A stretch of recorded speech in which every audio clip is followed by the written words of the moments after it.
The night air in Harlem carried a peculiar rhythm, the low hum of traffic on Lenox Avenue, the faint laughter from a corner bar, and somewhere, far enough away to feel mysterious, the sound of dice hitting pavement. In the soft glow of street lights, Harlem was alive, breathing, whispering its secrets to those who knew where to listen. Somewhere inside this labyrinth of brownstone stoops and smoky social clubs, Saturday Anthony Fat Tony Salerno, the quiet power behind one of the most lucrative criminal enterprises in New York City. He wasn't a man who sought the spotlight. In fact, most passers-by might have mistaken him for a retiree enjoying a cigar outside his favorite hangout. But behind that calm exterior was a mind that controlled millions, a consigliere whose soft-spoken authority carried more weight than any shouted threat. The image of Salerno has always been a study in contrasts. He was a man of quiet dignity, dressed in rumpled suits that seemed almost too ordinary for a man of his stature, and yet everyone knew better than to underestimate him.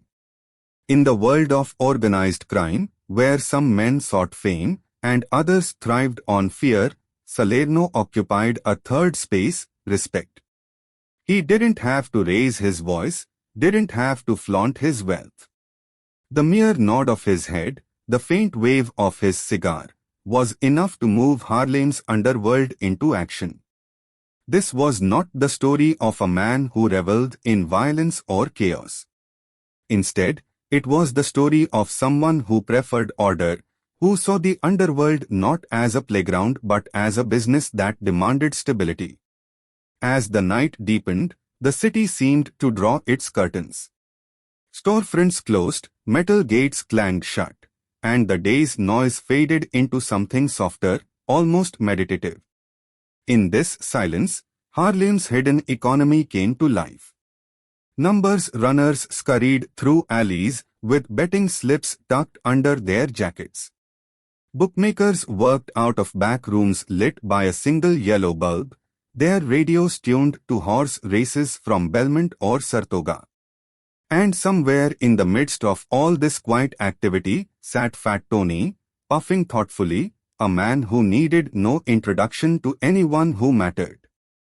It is difficult to overstate just how much money moved through Harlem in those years, and how much of it flowed directly into Salerno's hands.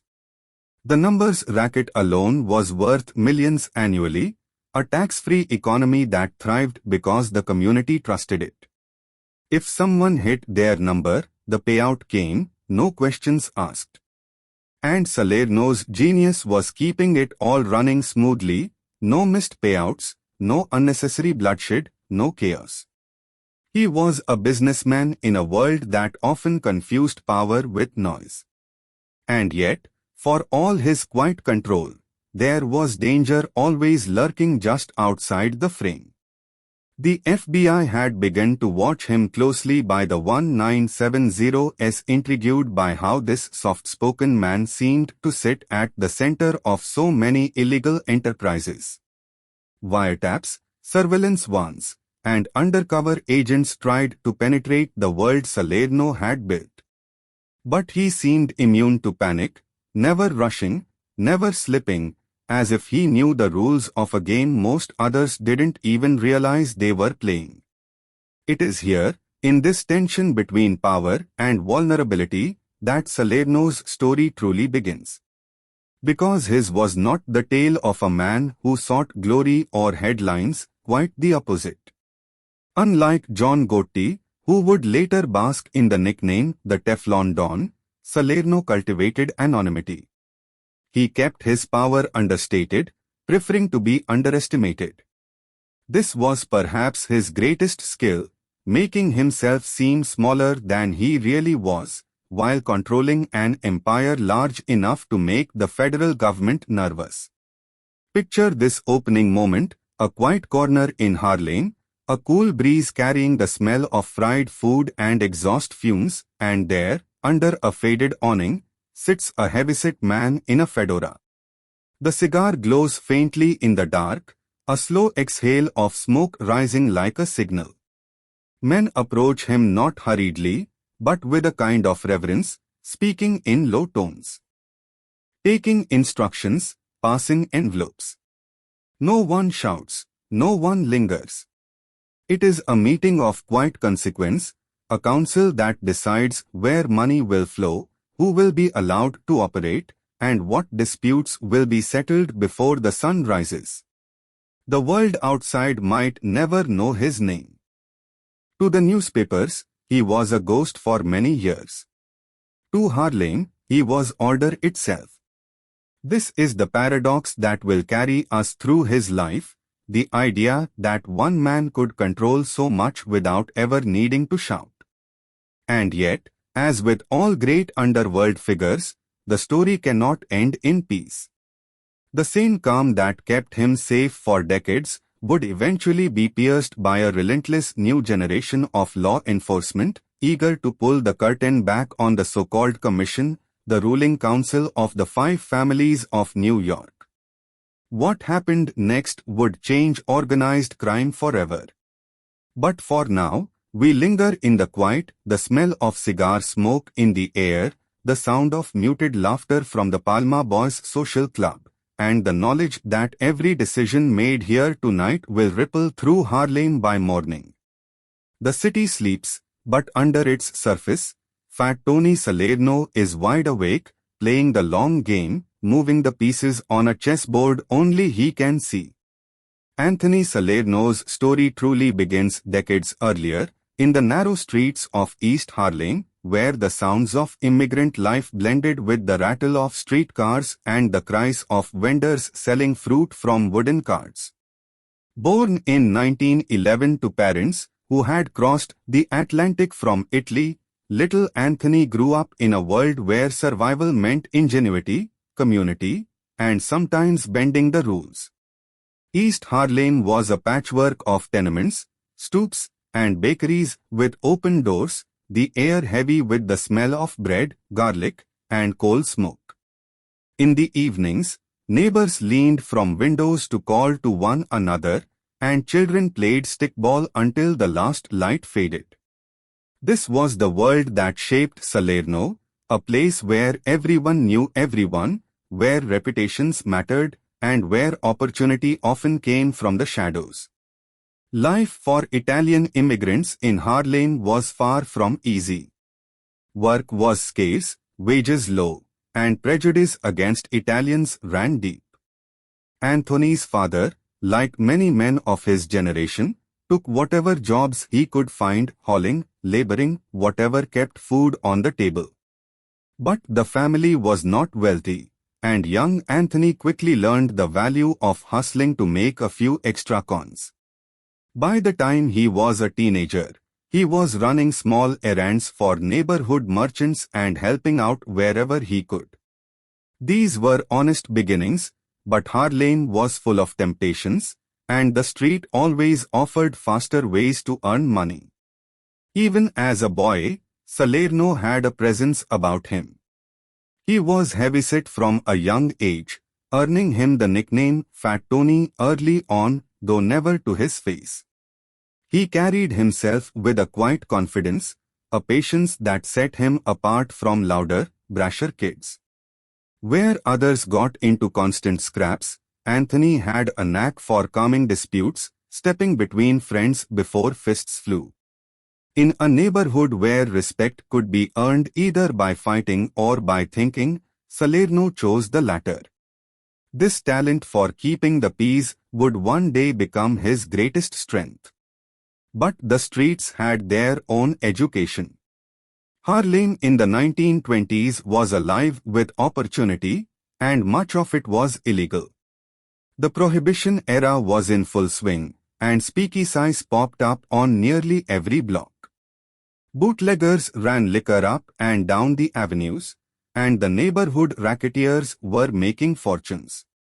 Anthony, still just a teenager, would watch the men in tailored suits and polished shoes step into back rooms of candy stores or barber shops, always slipping a bill to the owner as they passed. These were men who commanded respect, men who didn't have to wait in bread lines. The allure was powerful. Salerno's first real step into the underworld came through simple errands, running messages, carrying envelopes, sometimes standing lookout while older boys handled more serious business. It was the kind of work that built trust. He kept his mouth shut, did what was asked, and never drew unnecessary attention. By the late 1920s he had earned a reputation as reliable, someone the neighborhood bosses could count on. Unlike other kids who might boast about their connections, Anthony understood instinctively that silence was safety. This period of his life also coincided with the rise of some of the most notorious figures in organized crime. Harlem and East Harlem were battlegrounds for influence among the Italian, Irish, and Jewish mobs. Lucky Luciano, Dutch Schultz, and others were carving out territories, often violently. Anthony observed this from a careful distance, learning which men survived and which ones ended up on the wrong side of the power struggle. Those who lived longest, he noticed, were not always the toughest, they were the smartest, the ones who made deals instead of enemies. As the Great Depression hit in 1929, legitimate opportunities dried up almost completely. Bread lines stretched around corners, and tensions rose. But for the underworld, the economic collapse only increased business. People gambled more, hoping for a lucky break. Bootlegging still thrived. And protection rackets offered a strange kind of stability. Pay a little to the right man, and your store wouldn't be robbed or vandalized. By this time, Anthony had moved beyond errands. He was helping to collect numbers bets, learning the ins and outs of the lottery that would one day make him a fortune. It's easy to imagine him at this time, a young man leaning against a brick wall, hat pulled low, watching the street with a calm, assessing gaze. He wasn't flashy, wasn't loud, but he was always there, a fixture on the corner. Older gangsters began to notice his consistency. In a world where betrayal could come cheap, loyalty was rare and valuable. Anthony offered both. And with that loyalty came his first real mentorship under established mob figures, who began to teach him not just how to collect money, but how to think like a businessman. These early lessons were crucial. Salerno learned that a successful racket wasn't about force, it was about trust and efficiency. If players believed the game was fair, they would keep coming back. If payouts were consistent, word would spread.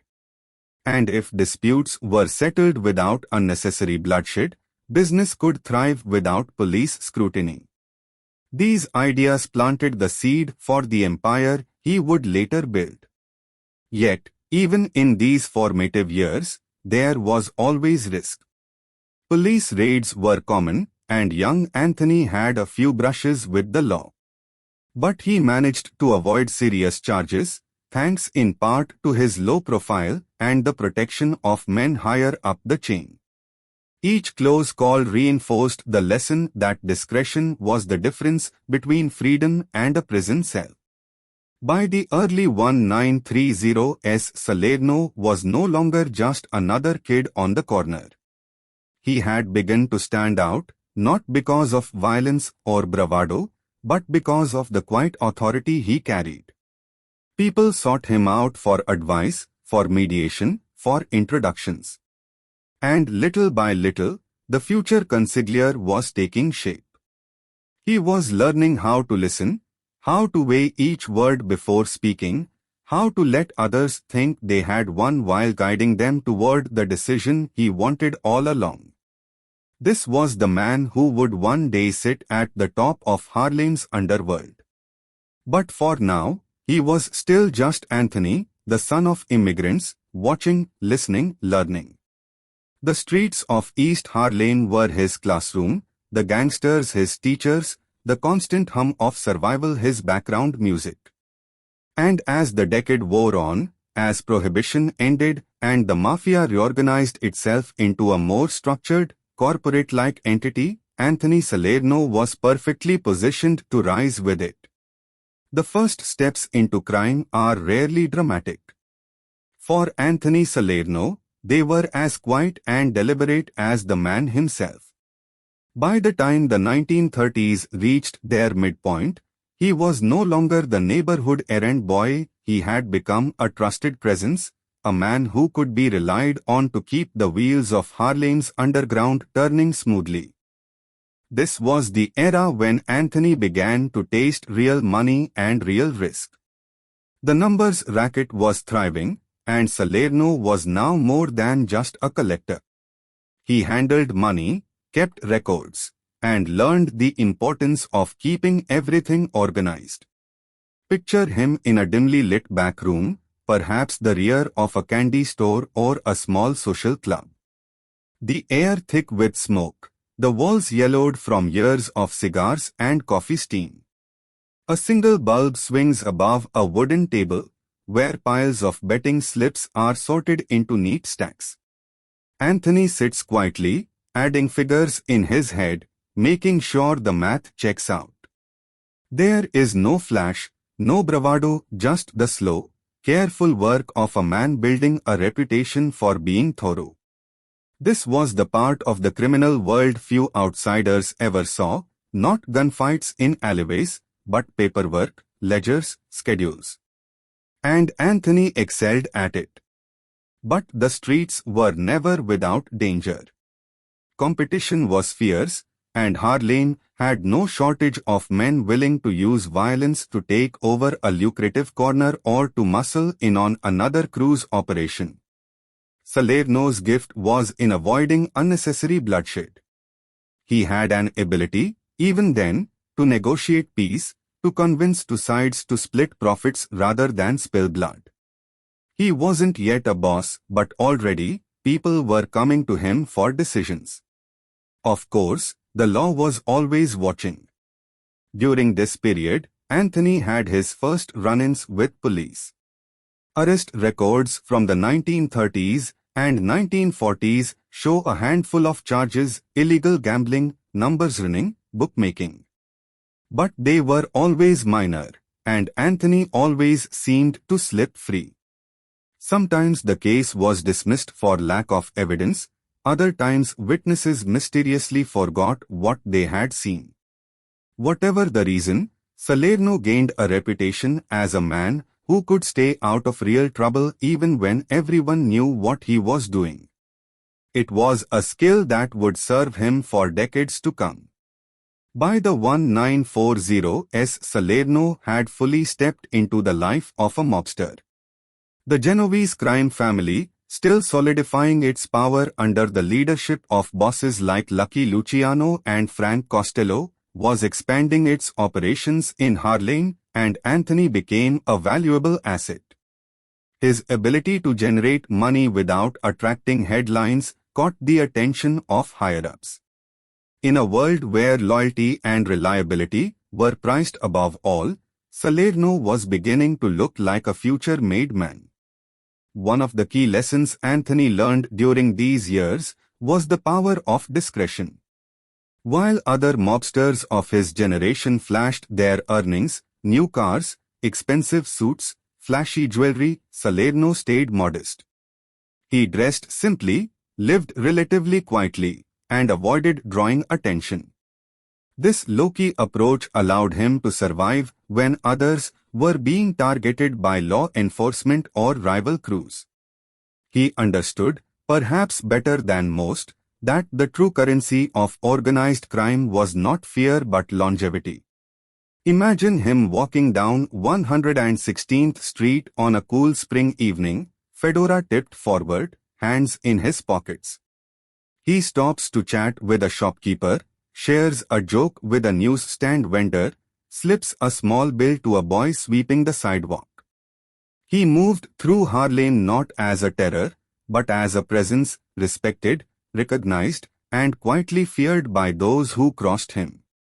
His style of leadership was forming even then, less about making examples of people and more about keeping the peace. The early 1950s brought change to organized crime. The mafia had become more structured, adopting a corporate model with bosses, underbosses, capos, and soldiers. Salerno's loyalty and steady profits earned him a place within this structure. While not yet the power he would one day become, he was climbing steadily. He ran crews, collected tribute, and ensured that Harlem remained one of the most profitable territories in New York. This was also the period when Salerno's diplomatic skills truly shined. Harlem was not exclusively Italian territory, it had African-American numbers operators, independent gamblers, and crews tied to other families. Rather than trying to crush these rivals, Salerno often worked out arrangements. He understood that stability meant more profit in the long run. By cutting others in on the action, he prevented wars that would bring police attention. This earned him a reputation as a fair but firm negotiator, someone who could be trusted to keep his word. Occasionally, of course, negotiations failed. And when they did, Anthony could be as ruthless as any other mob figure. Stories from the time suggest that a few men who refused to play by the rules simply vanished. But these were exceptions rather than the rule. Salerno was careful, violence was a last resort, not the first. He believed that dead men didn't earn money, and that killing too often invited heat that no one wanted. This careful balance between force and diplomacy made him indispensable to the Genovese family. By the mid-1950s, Anthony Salerno was no longer just a trusted earner, he was a rising power. He had crews working under him, money flowing up the ladder, and a growing network of political and police connections who ensured that business could proceed smoothly. Perhaps the most telling sign of his growing influence was the respect he commanded in Harlem itself. Residents may not have known all the details of who he worked for or what he controlled, but they knew that Salerno could solve problems.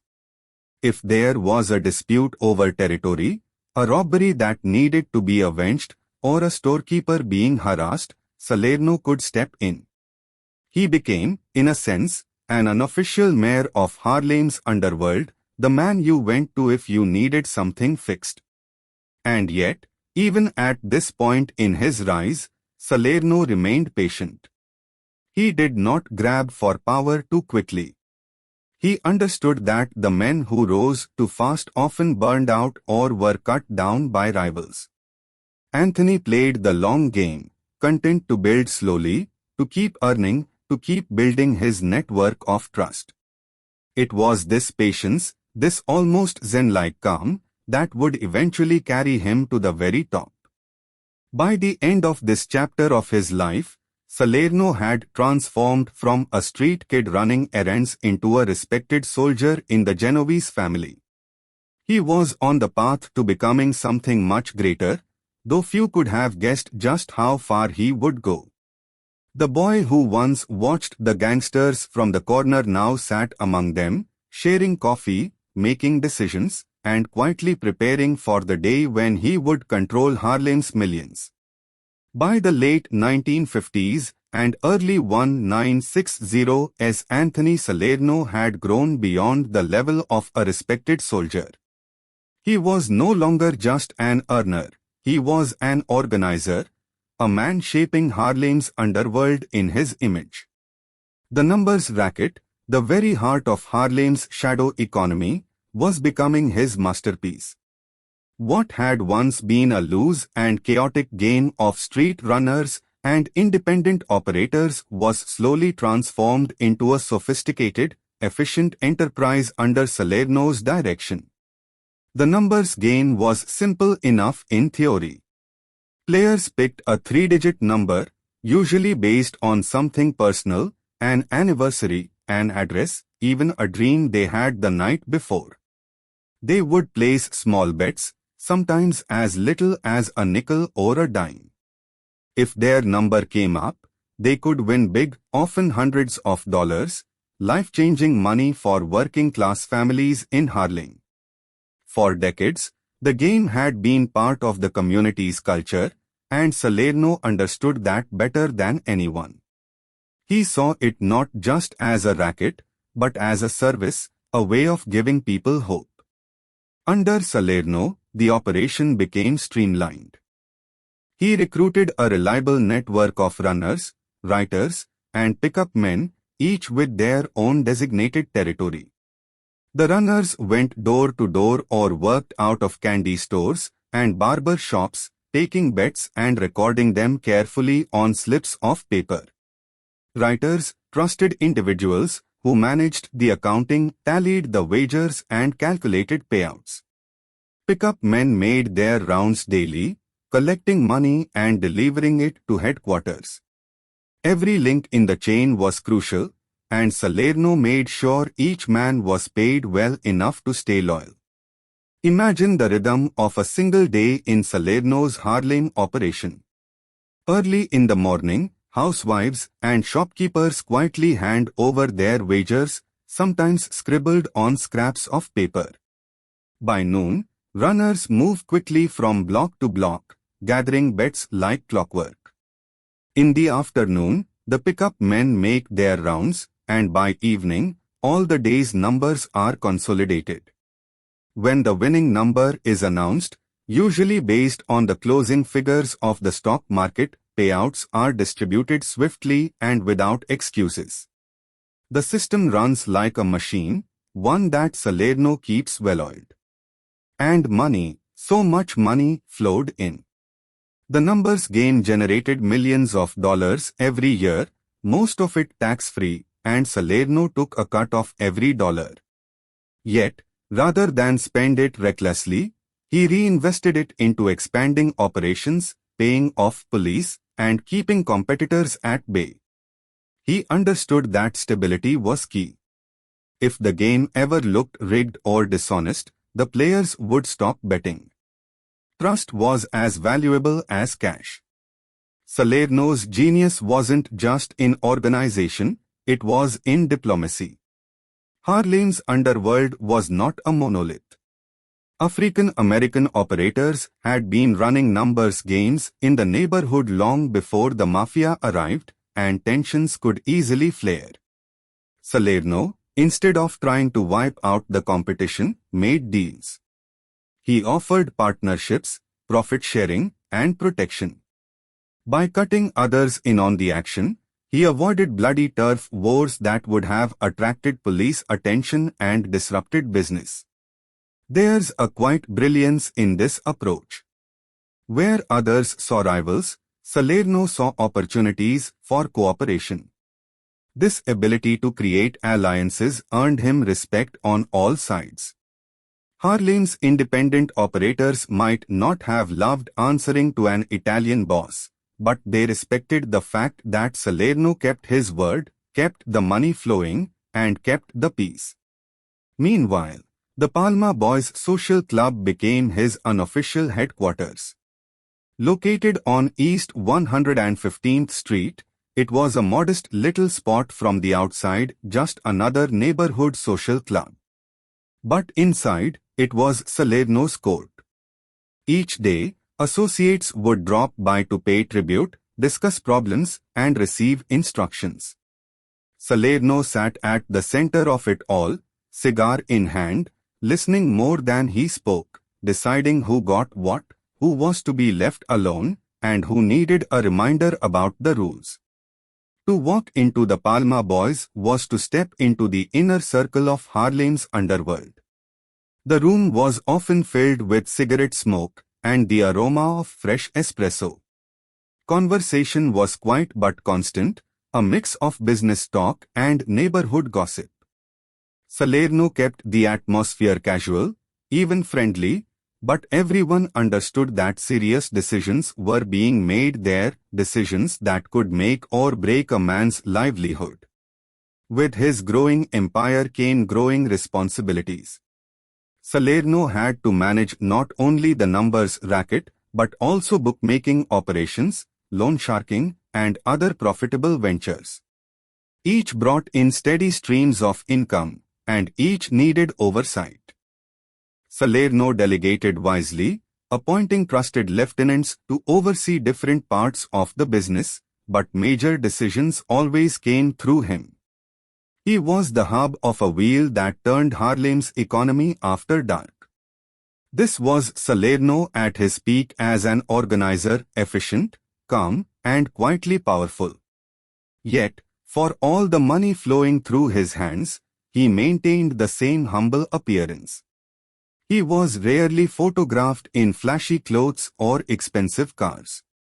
To the outside world, he could still pass as an aging neighborhood regular, spending his afternoons playing cards and talking about sports. This carefully cultivated image was one of his greatest weapons. It kept law enforcement guessing, made prosecutors underestimate him, and allowed him to keep doing business in peace. But even the best-run empires have their threats. Law enforcement was beginning to pay more attention to organized crime in Harlem, and occasional raids disrupted operations. Salerno adapted quickly. If a location was shut down, he opened a new one elsewhere. If a runner was arrested, he made sure the man's family was taken care of, a gesture that built loyalty and discouraged snitching. Through it all, the machine kept running. At night, when the streets were quiet, Salerno could often be found sitting outside the club, puffing on his cigar, watching the neighborhood he effectively controlled. He didn't need to shout orders or make shows of force. His very presence was enough to keep the operation steady. People knew who was in charge, and they knew that as long as they followed the rules, the money would keep flowing. These were the golden years of Salerno's career, when his influence stretched beyond Harlem into the wider Genovese family operations. The bosses trusted him because he delivered results. He kept Harlem profitable, peaceful, and productive. And as the 1960s moved toward the 1970s, Salerno's quiet empire would grow even larger, setting the stage for his eventual rise to the top of the family hierarchy, and the scrutiny that would come with it. By the time the 1960s were in full swing, Anthony Salerno had become much more than Harlem's numbers boss. His steady earnings, calm temperament, and uncanny ability to avoid unnecessary trouble had elevated him to a position of true influence. This was the period when Salerno took on a new role, not just as a captain in the Genovese family, but as one of its key advisors. His natural diplomacy, his ability to mediate disputes, and his gift for keeping the peace made him the perfect candidate for Consigliere, the counselor and strategist who stood at the boss's right hand. The role of Consigliere was unlike any other position in the mafia hierarchy. While capos commanded crews and soldiers enforced orders, the Consigliere was the voice of reason, the man bosses turned to when making big decisions. He was a mediator, a negotiator, a keeper of tradition. And Salerno excelled at all of it. He had spent decades watching, learning, and absorbing the lessons of the men who came before him. Now, he was ready to apply those lessons. Picture the Genovese family at this time, a well-oiled organization, powerful but careful, running rackets that stretched across New York City. Frank Costello had ceded control to Vito Genovese years earlier, and under Genovese's leadership, the family had become more disciplined, more structured. Salerno, with his calm and measured style, fit perfectly into this new order. He was not flashy like some of the Gambinos, nor unpredictable like certain members of the Lucci's crew. He was steady, the kind of man who could be trusted to sit across from rival bosses and broker peace. This was a dangerous and delicate job. Mafia politics were fraught with betrayal, sudden shifts of loyalty, and occasional bloodshed.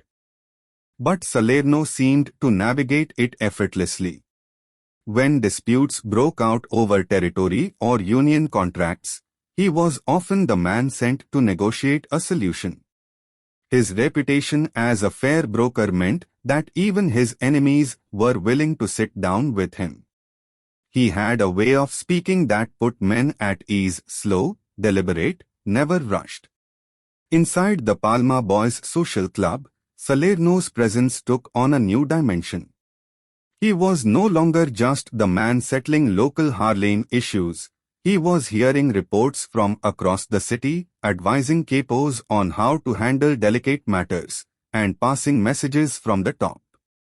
The club became a kind of nerve center, a place where family politics played out over cups of espresso and games of gin rummy. Salerno's greatest strength during this period was his ability to keep the peace not just between rivals but within the Genovese family itself. Internal disputes could be deadly in organized crime, but under Salerno's watch, the Harlem faction remained loyal and productive. He had a gift for listening, truly listening, to grievances, weighing each side carefully, and then delivering a judgment that felt fair. This wasn't just leadership, it was statesmanship. And yet, for all his authority, Salerno maintained his trademark humility. He was not a man to throw his weight around unnecessarily.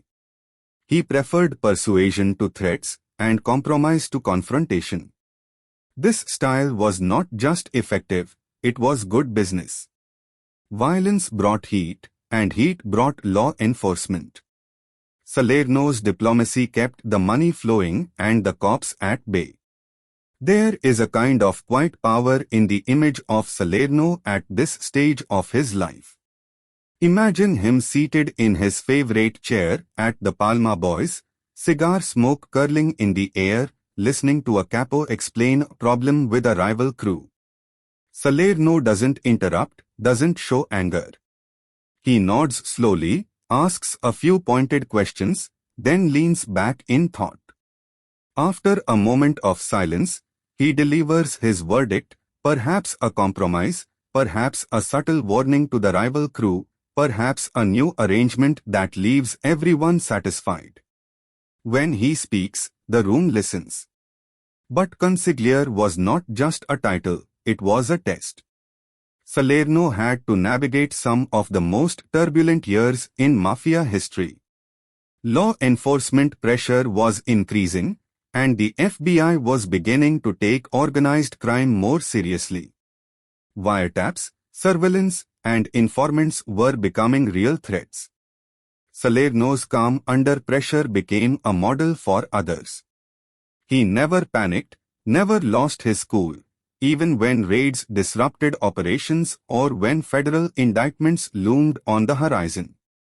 Perhaps most importantly, Salerno was proving himself to be a man who could keep secrets. In a world where loose talk could mean a bullet in the back of the head, his discretion was priceless. He spoke only when necessary, and he expected the same of those around him. This culture of quiet helped the Genovese family maintain its reputation as the most disciplined and least flashy of the 5 families. Outside of the underworld, Salerno was beginning to develop relationships that would prove invaluable. Politicians, judges, and union leaders found him approachable, reasonable, even likable. He was the kind of mobster who could sit down with a labor leader and strike a deal without ever raising his voice. These connections extended the Genovese family's influence far beyond Harlem, reaching into the construction industry, the concrete business, and city contracts worth millions. This era cemented Salerno's status as one of the most important figures in the mafia, even if his name was still not widely known outside law enforcement circles. He had mastered the art of power without spectacle, authority without arrogance.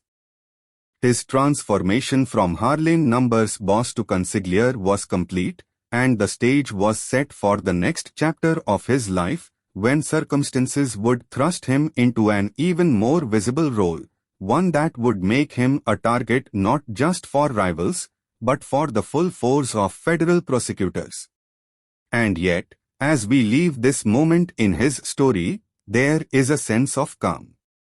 Salerno sits at the center of the storm, steady and composed, his influence radiating quietly through the city. He is the diplomat, the fixer, the man everyone turns to when there's a problem that needs solving. The boy from East Harlem has become one of the most powerful men in organized crime, not by shouting, not by killing, but by thinking, by waiting, by choosing each move carefully. And soon, those choices will carry him even higher, into a position where his quiet power will be tested as never before. By the dawn of the 1970s, Harlem belonged to Anthony "Fat Tony" Salerno. Not in the literal sense, of course, there were no flags planted, no parades announcing his rule, but in every meaningful way, the neighborhood moved to his quiet rhythm. The numbers racket was still thriving, bookmaking was steady, and Salerno's influence reached into nearly every corner of Harlem's shadow economy. His name carried weight far beyond the narrow streets where he had grown up. Politicians, police, and rival gangsters all knew who truly kept order north of 110th Street. There was something almost regal about Salerno's presence in these years. He had become more than just a mobster. He was a kingmaker, a man whose blessing could make a small-time operator rich or whose displeasure could shut down an entire racket overnight. People spoke of him with a mixture of respect and caution. You didn't just ask Salerno for a favor, you approached carefully, hat in hand, knowing that an audience with him was never wasted on trivial matters. The Palma Boys Social Club, once a modest neighborhood gathering place, had by now become a kind of court. Every day, men filed in and out, some capos, some soldiers, some independent operators who needed advice or permission. The atmosphere was both casual and charged, like a barber shop where fortunes were quietly decided. Salerno would sit in his usual spot, fedora tipped low, cigar smoke curling in lazy spirals toward the ceiling. Conversations were kept low, respectful. A nod from Salerno could mean the difference between a man keeping his livelihood or losing it overnight. Salerno's power was not maintained by fear alone, though fear was certainly a part of it, but by a reputation for fairness. He was known for keeping his word, for making sure payouts were handled, for protecting those who worked under him as long as they followed the rules. This gave him an aura of legitimacy, almost like an old-world patriarch watching over his territory. He understood that Harlem's underworld functioned best when people trusted that the system worked. If you played straight, you got paid. If you caused trouble, it was dealt with swiftly but proportionately. In this way, Salerno became something of a stabilizing force. Harlem in the 1970s was going through enormous social changes, rising crime rates, poverty, tensions between communities and police, yet Salerno's empire seemed insulated from the chaos. While other neighborhoods saw wild, bloody turf wars, Harlem's rackets operated with an almost corporate efficiency. This was no accident. Salerno brokered peace between rival factions, cut deals where others might have drawn guns, and ensured that everyone got just enough to keep them satisfied. But respect for Salerno was not limited to Harlem. Within the larger mafia landscape, he was now one of the most powerful figures in the Genovese family. His ability to generate steady income made him invaluable to the bosses. Salerno had a knack for turning illegal operations into reliable businesses, not just the numbers racket, but also loan sharking, Shylock operations, and even involvement in the unions that controlled construction and trucking in New York. His calm, diplomatic approach made him the man others trusted to represent the family in delicate negotiations. And there were plenty of negotiations to be had. The Mafia Commission, the ruling council of the five families, often dealt with disputes that could have turned bloody. Salerno's presence at these meetings became common, and his opinion carried weight. He had a reputation for being level-headed, for seeing the bigger picture. Other bosses knew that when Salerno spoke, it was worth listening. To the average Harlem resident, Salerno's presence could feel almost invisible unless, of course, you were in the life. Then, his influence was unmistakable. He was the man who made sure certain businesses were left alone, who ensured that independent numbers writers could work if they paid their cut, and who kept law enforcement heat to a minimum through a well-placed envelope or two. Even police officers who weren't on the take understood that Salerno kept things orderly. As one investigator would later say, if Harlem was quiet, you could bet Salerno was keeping it that way. This period also marked the height of Salerno's wealth. Though he was never one for flaunting riches, the money flowing through his hands was staggering. He had investments in real estate, legitimate businesses, and construction projects. It was said that Salerno could make or break a contractor in New York City. If you wanted a big job, you needed the blessing of the Genovese family, and that often meant you needed Salerno's nod. Despite this incredible power, he remained remarkably consistent in his habits. Each day followed a familiar rhythm: mornings spent reading the paper and sipping coffee, afternoons at the social club, evenings discussing business with trusted lieutenants. He was predictable, almost ritualistic, and that predictability made him both respected and, in some ways, untouchable. Law enforcement could watch him all they wanted, and they often did, but they rarely caught him in the act of doing anything criminal. There is an image that captures this era perfectly: Salerno sitting outside the Palma Boys on a summer evening, chatting with a few close associates while neighborhood kids ride bicycles past. To an outsider, it could have been any group of retirees passing the time. But to those in the know, this was the nerve center of Harlem's economy. Decisions made at that small table would ripple out across the city, affecting bookies, contractors, and even politicians.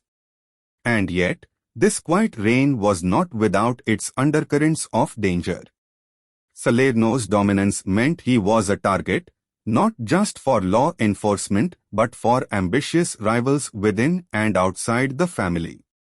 He handled these threats the same way he always had, with patience, negotiation, and, when necessary, decisive action. A few rivals who pushed too far were removed from the board entirely, a reminder that Salerno's calmness was not weakness. The 1970s were the years when Anthony Salerno became more than a mobster, he became an institution. His power was so ingrained in Harlem that it seemed unshakable, as though he would sit outside the club forever, puffing cigars and keeping the peace. But time was changing, and so was law enforcement.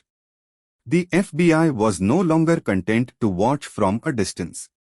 Soon, the quiet empire that Salerno had built so carefully would find itself under a microscope.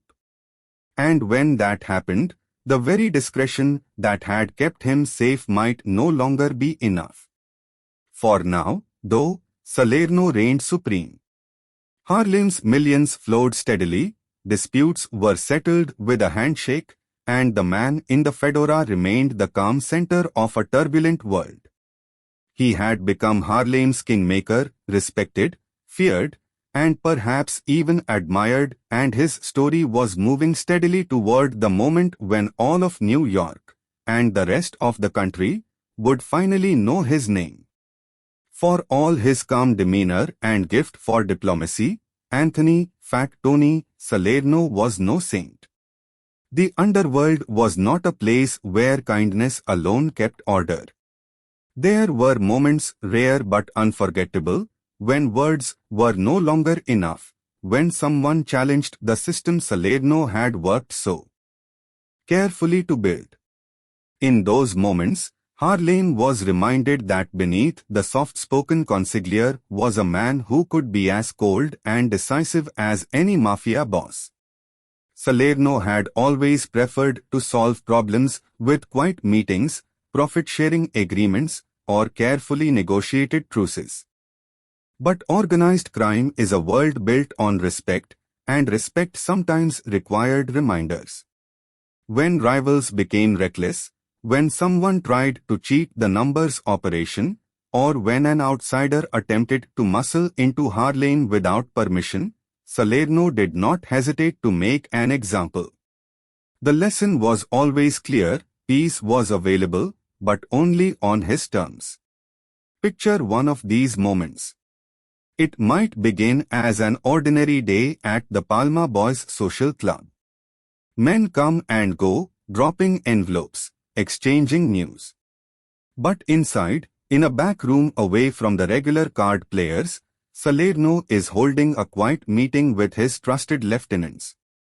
The problem is simple: a small crew from outside the neighborhood has been running its own numbers game without paying tribute. Salerno listens carefully, puffing on his cigar, letting the story unfold.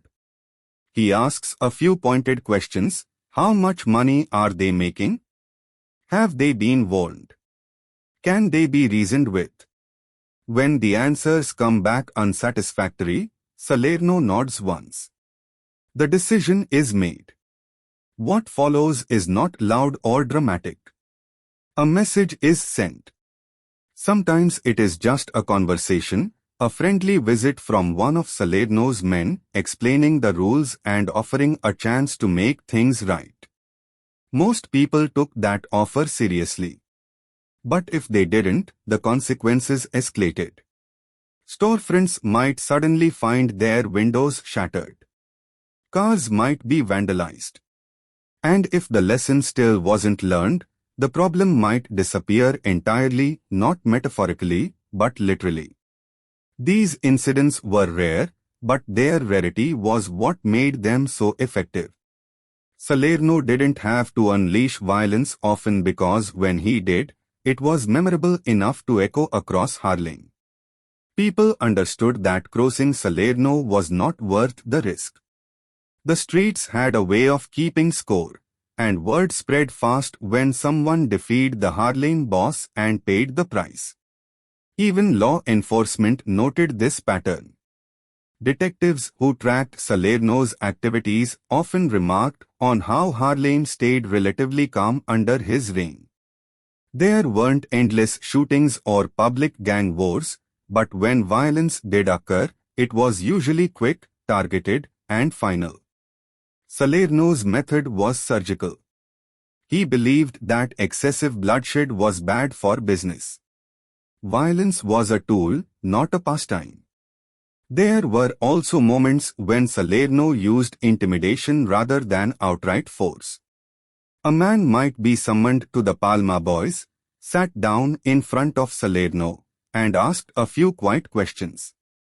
The encounter might end with a warning, a simple phrase like, "Don't make this mistake again." For many, that was enough. Salerno's reputation did most of the work. Few wanted to find out what came after the warning. But these were also dangerous years. The heroin trade was exploding in New York, bringing with it a new generation of gangsters who were younger, hungrier, and more reckless than the old guard. Salerno reportedly had little interest in drugs. He understood that narcotics brought the kind of federal attention that could dismantle entire families, but he still had to deal with the fallout. When drug dealers brought chaos to Harlem or refused to respect the old rules, Salerno stepped in. Some were quietly told to leave town. Others didn't get the chance. This balancing act between diplomacy and force was one of Salerno's greatest challenges.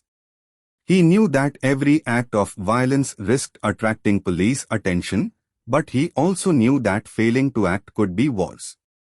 If people thought the Genovese family was weak, if they thought Harlem could be exploited without consequences, the entire system could collapse. Salerno walked this line carefully, always weighing the cost of action versus inaction. Imagine the mental toll of these decisions. Salerno, sitting alone late at night, the social club empty, a single light burning above the table. The cigar in his hand burns down slowly as he considers his options. He was not a man who enjoyed bloodshed, but he understood its necessity. To keep the peace, he sometimes had to allow a little fear to spread, not enough to create panic, but enough to remind everyone that the rules were not optional. These moments added to the mythology around him. To many in Harlem, Salerno was almost a ghostly figure, a man whose name was spoken in hushed tones. You rarely saw him lose his temper, but you heard what happened to those who crossed him. That combination of calm and controlled menace made him one of the most effective leaders in the mafia. Law enforcement began to notice this as well. FBI surveillance reports from the era suggest that Salerno's Harlem faction ran more smoothly than nearly any other crew in New York. They attributed this not just to organization, but to Salerno's ability to keep discipline. Informants described him as fair but unyielding, a man who would give you one chance to do the right thing and only one. And so, the 1970s rolled on with Salerno holding Harlem firmly in his grasp. Violence remained an occasional punctuation mark rather than the main narrative. Business thrived, profits rolled in, and the neighborhood remained stable under his watch.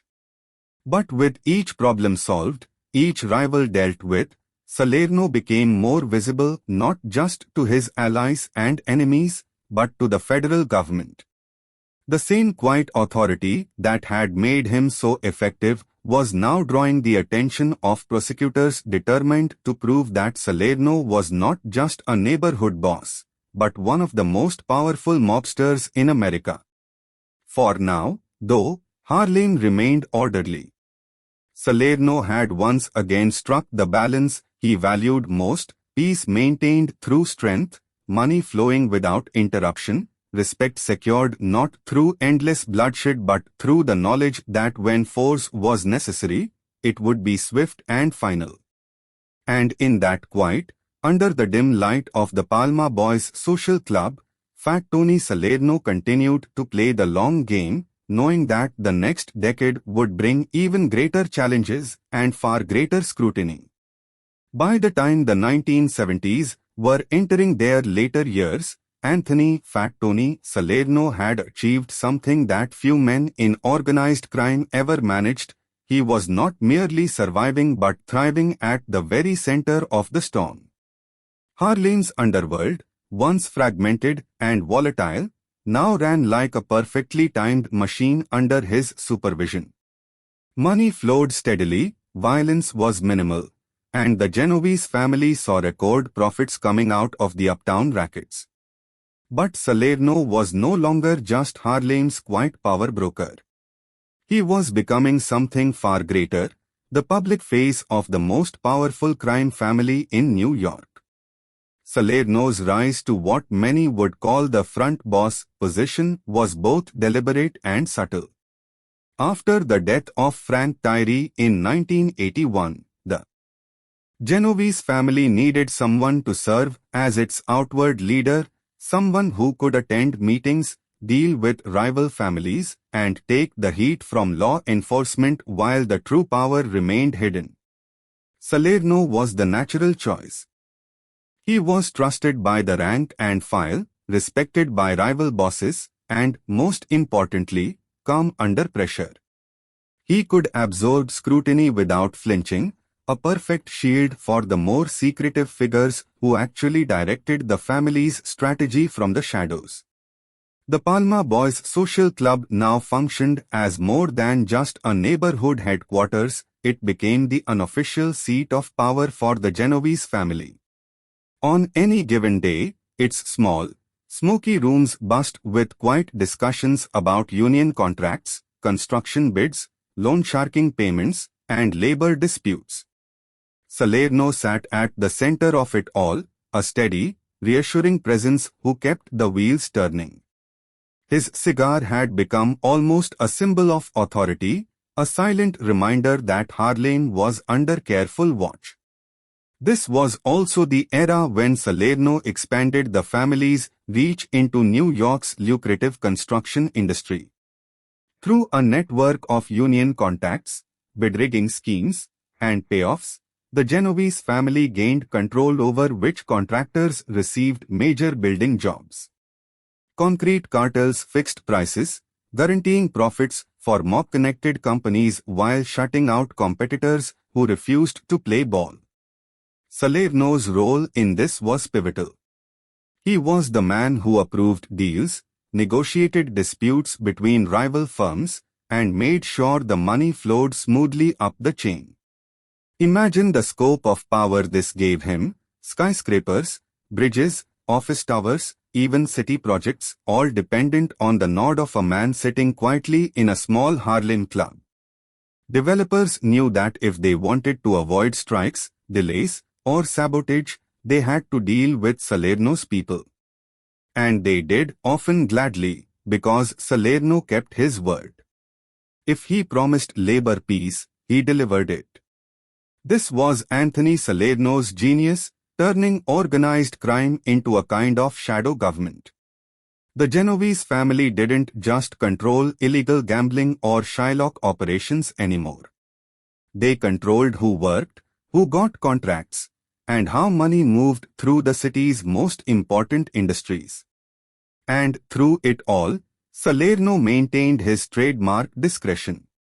He was still the man in the fedora, still speaking softly, still preferring diplomacy over spectacle.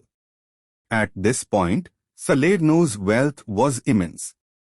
Millions of dollars passed through his hands every year. He invested in real estate, trucking companies, and legitimate businesses that laundered the profits of the underworld. But even with this fortune, Salerno never lived like a movie gangster. His home life was relatively modest, and he preferred the familiar surroundings of Harlem to any mansion or estate.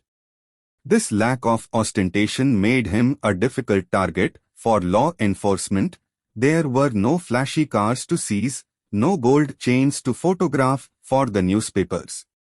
His relationships with politicians and union leaders also deepened during these years.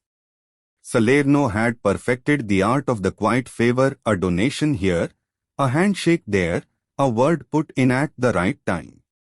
These connections meant that when police raids did occur, they often failed to produce significant evidence. It was as though Salerno's empire existed just outside the reach of the law, protected not by luck but by careful planning and layers of insulation. Even within the Mafia Commission, Salerno's voice carried weight. Meetings with other bosses were conducted with a sense of order, and Salerno was often the one who encouraged compromise over conflict.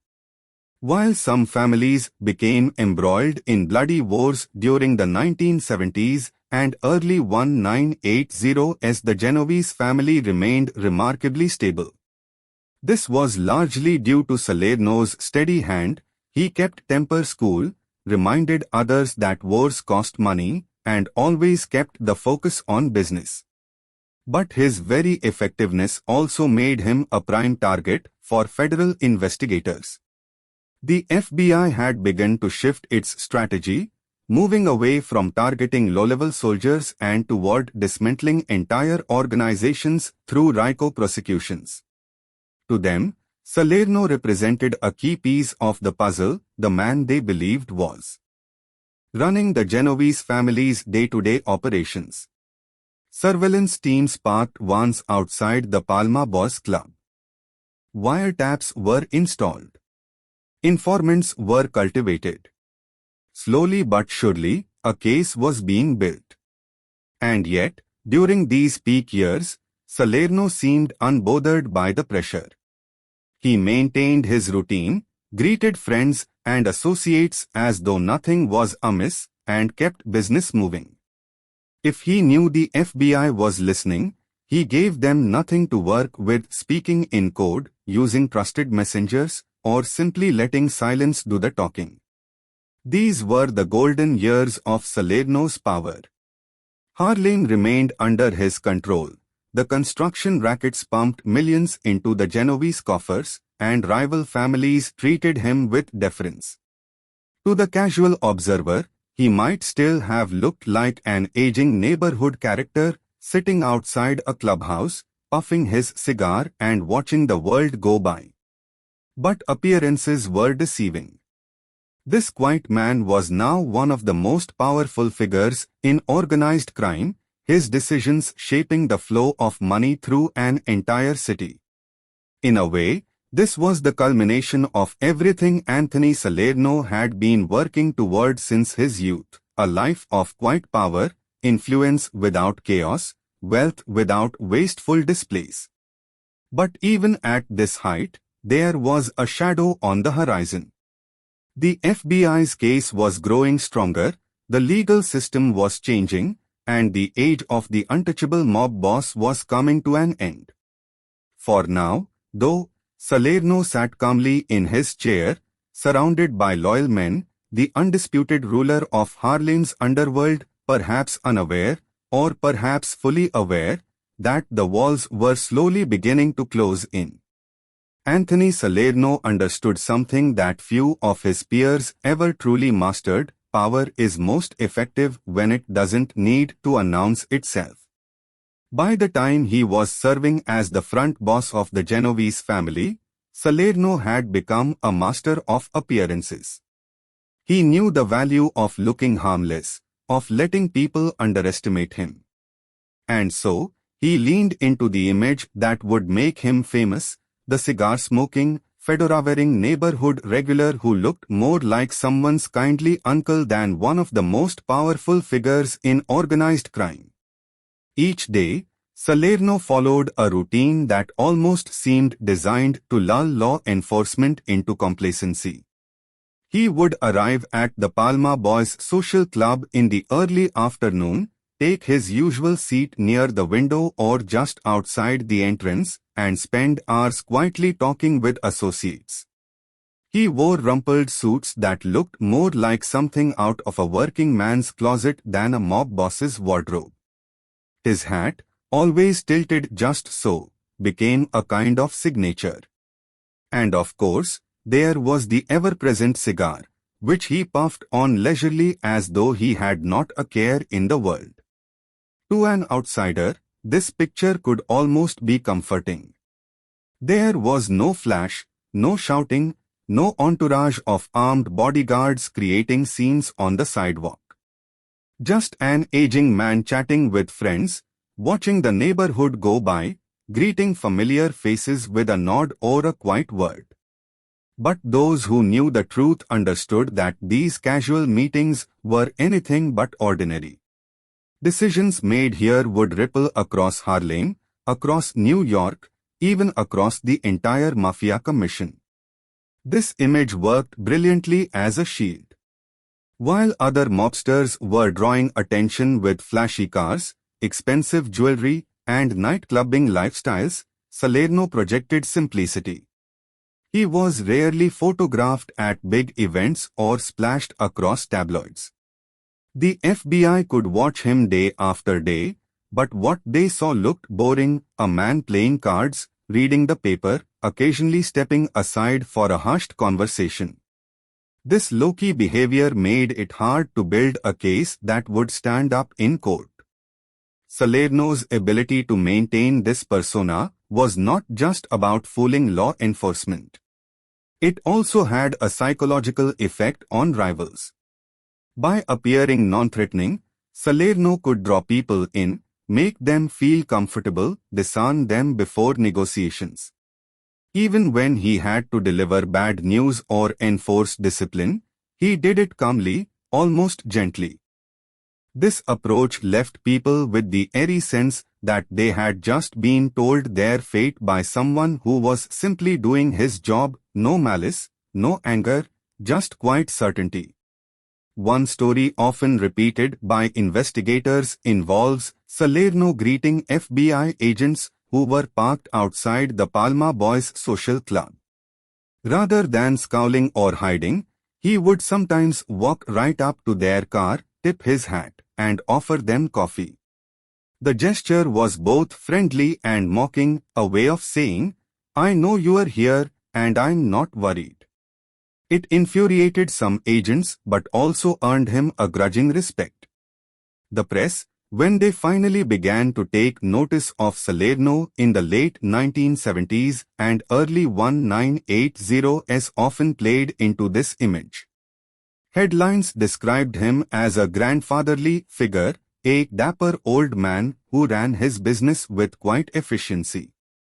Photos in newspapers showed him smiling faintly under his hat, cigar in hand, looking more like a retiree outside a cafe than a man accused of running a multimillion-dollar criminal empire. This public perception was not an accident; it was carefully curated by Salerno's consistency. But this quiet exterior hid a brilliant mind.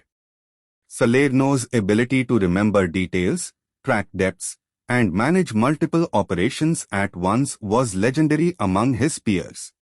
Associates remarked that he seemed to know everyone's business without ever appearing to pry. This mental sharpness, combined with his calm demeanor, made him a formidable figure despite his grandfatherly appearance. Inside the Genovese family, this image served another purpose: it kept the true power players insulated. By acting as the front boss, Salerno absorbed much of the attention from law enforcement and the media.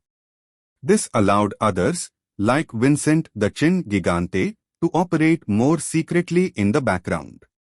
Salerno's very willingness to play the part of the public figure helped protect the family's leadership structure. Imagine an evening in this era. The street outside the Palma Boys is quiet, lit by the orange glow of a single lamppost.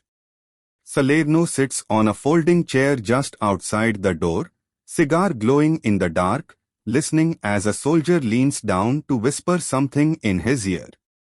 Salerno nods once, gives a short reply, and the man disappears into the night. A passerby might think nothing of it, just a casual exchange between friends. But in reality, that single nod might have just decided the fate of a contract, a business, or even a rival crew. This calm, calculated projection of harmlessness became one of Salerno's most powerful weapons.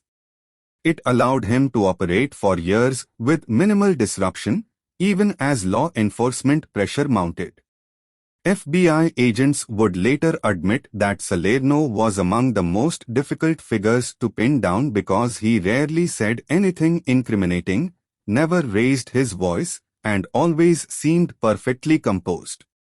Even in court, Salerno maintained this image.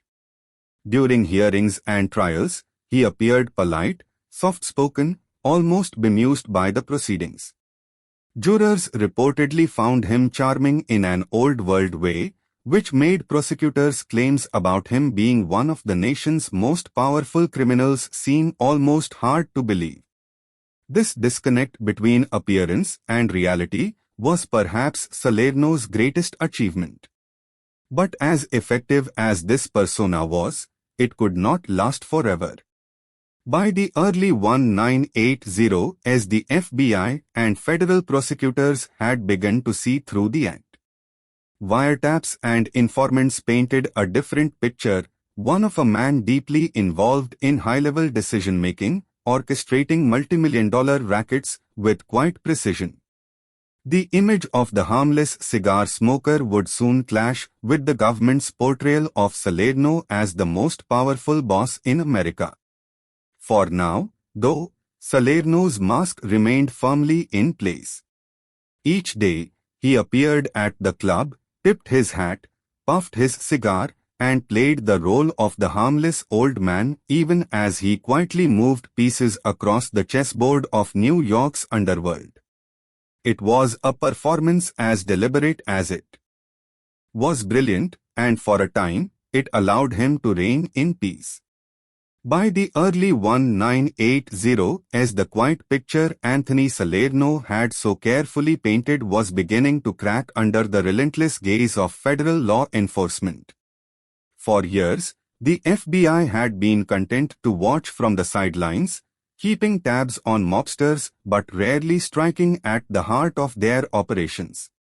That era was over. A new generation of prosecutors, led by ambitious figures like Rudy Giuliani, had decided that the only way to dismantle organized crime was to cut off its head. And Salerno, with his reputation as the public face of the Genovese family, became one of their primary targets. At first, it must have seemed almost amusing to Salerno. The same unmarked cars were parked near the Palma Boys' social club day after day, their antennas obvious, their windows dark. Agents sat inside with binoculars and cameras, documenting who came and went.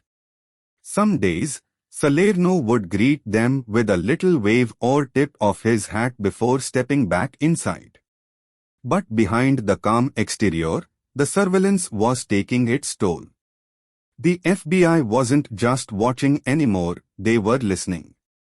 Federal agents managed to plant sophisticated bugs inside the Palma Boys' social club. This was no easy task. It required carefully planned break-ins, night operations when the club was empty, and precise placement of microphones in spots where conversations would be clearest. The FBI would later call this one of their most successful operations against organized crime. For months, perhaps even years, they captured hours of recordings, Salerno speaking with capos, giving advice, approving deals, sometimes even discussing sensitive matters about construction rackets and union payoffs. The transcripts, when reviewed by federal prosecutors, were a revelation. Salerno, who had long been thought of as a harmless old man, was revealed to be an active, engaged leader, someone who oversaw millions in illegal operations and had the final word on disputes. These recordings would eventually become some of the most damning pieces of evidence in the government's case against him. But in the moment, Salerno remained unflappable. If he suspected that the club was bugged, and some associates believed he did, he simply adjusted. He began using more coded language, speaking in fragments that were difficult to interpret, and relying more heavily on trusted messengers to deliver instructions face-to-face. Still, the net was tightening.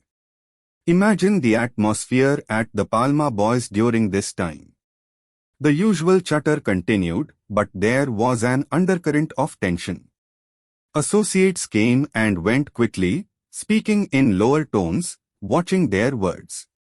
Salerno himself appeared as calm as ever, puffing on his cigar, leaning back in his chair, but perhaps listening a little more carefully, measuring each word a little longer before speaking. He was a man who had survived decades in the life, and he knew when trouble was approaching. Meanwhile, across the East River in Manhattan, federal prosecutors were assembling what they called the commission case. This was to be the most ambitious prosecution in the history of organized crime, a case that would indict the heads of New York's 5 families under the Racketeer-Influenced and Corrupt Organizations Act, RICO.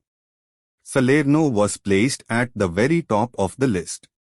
The government painted him as the boss of bosses, the most powerful mobster in America. This portrayal would later be debated by historians, some of whom argued that Salerno was more of a figurehead than a true decision-maker, a front boss designed to absorb law enforcement attention while the real boss, Vincent Chin Gigante, stayed in the shadows. But to prosecutors, Salerno was the perfect target, visible, respected, and tied to millions of dollars in criminal activity.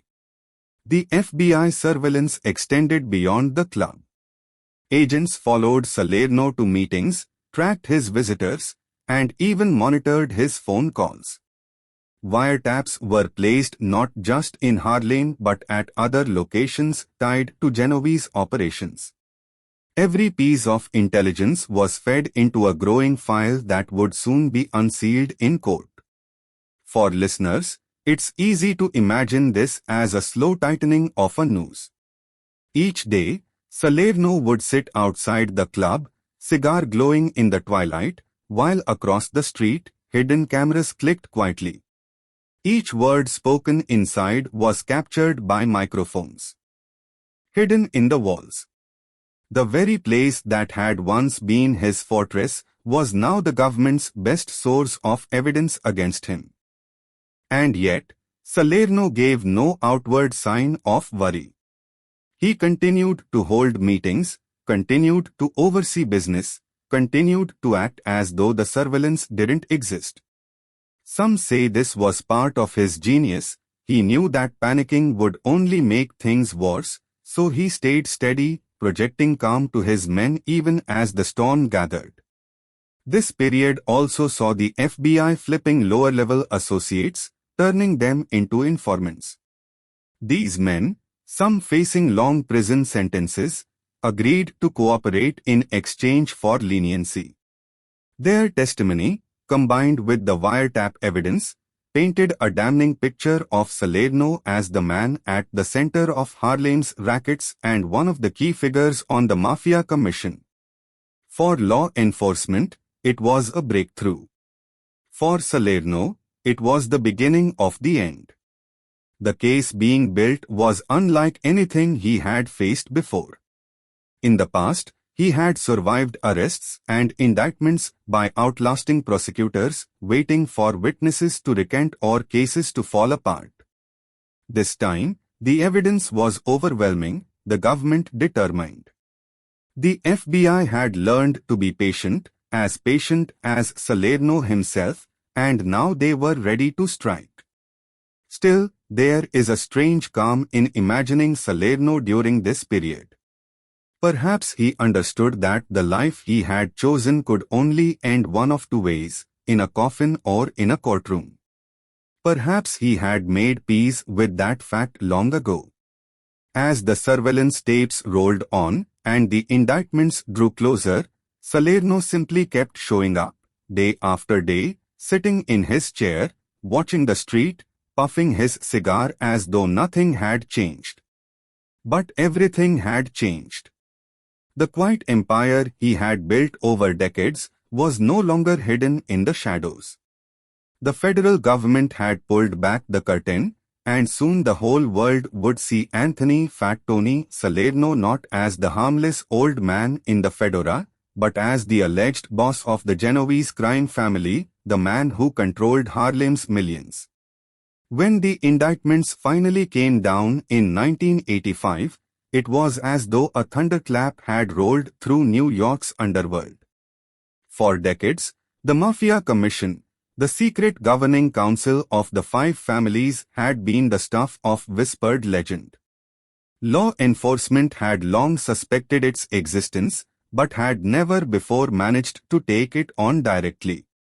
Now, thanks to years of surveillance, wiretaps, and flipped informants, federal prosecutors unveiled a case that sent shockwaves through organized crime. At the top of that indictment was a name that caught the attention of the entire nation: Anthony "Fat Tony" Salerno. The government alleged that Salerno was not just a Harlem boss, not just a consigliere, but the de facto head of the Genovese family and, by extension, one of the most powerful men on the commission. For prosecutors like Rudy Giuliani, this was the ultimate prize, a chance to prove that they could strike at the very heart of the mafia's ruling council and bring its leaders to justice. The courtroom where the commission case unfolded became a stage where the old world of organized crime collided with the full weight of federal power. The proceedings were meticulous, dramatic, and at times surreal. Salerno, by now in his 70s, sat at the defense table wearing conservative suits, often with his ever-present fedora placed neatly beside him. He projected an air of quiet dignity, as though he were attending a neighborhood meeting rather than facing the possibility of spending the rest of his life behind bars. The prosecution's case was a tapestry of surveillance tapes, testimony from informants, and detailed explanations of how the Mafia Commission functioned. Jurors heard recordings captured inside the Palma Boys social club, Salerno discussing payoffs, construction rackets, and the resolution of disputes. They saw charts showing the 5 families like a corporate board, with Salerno allegedly at the top of the Genovese column.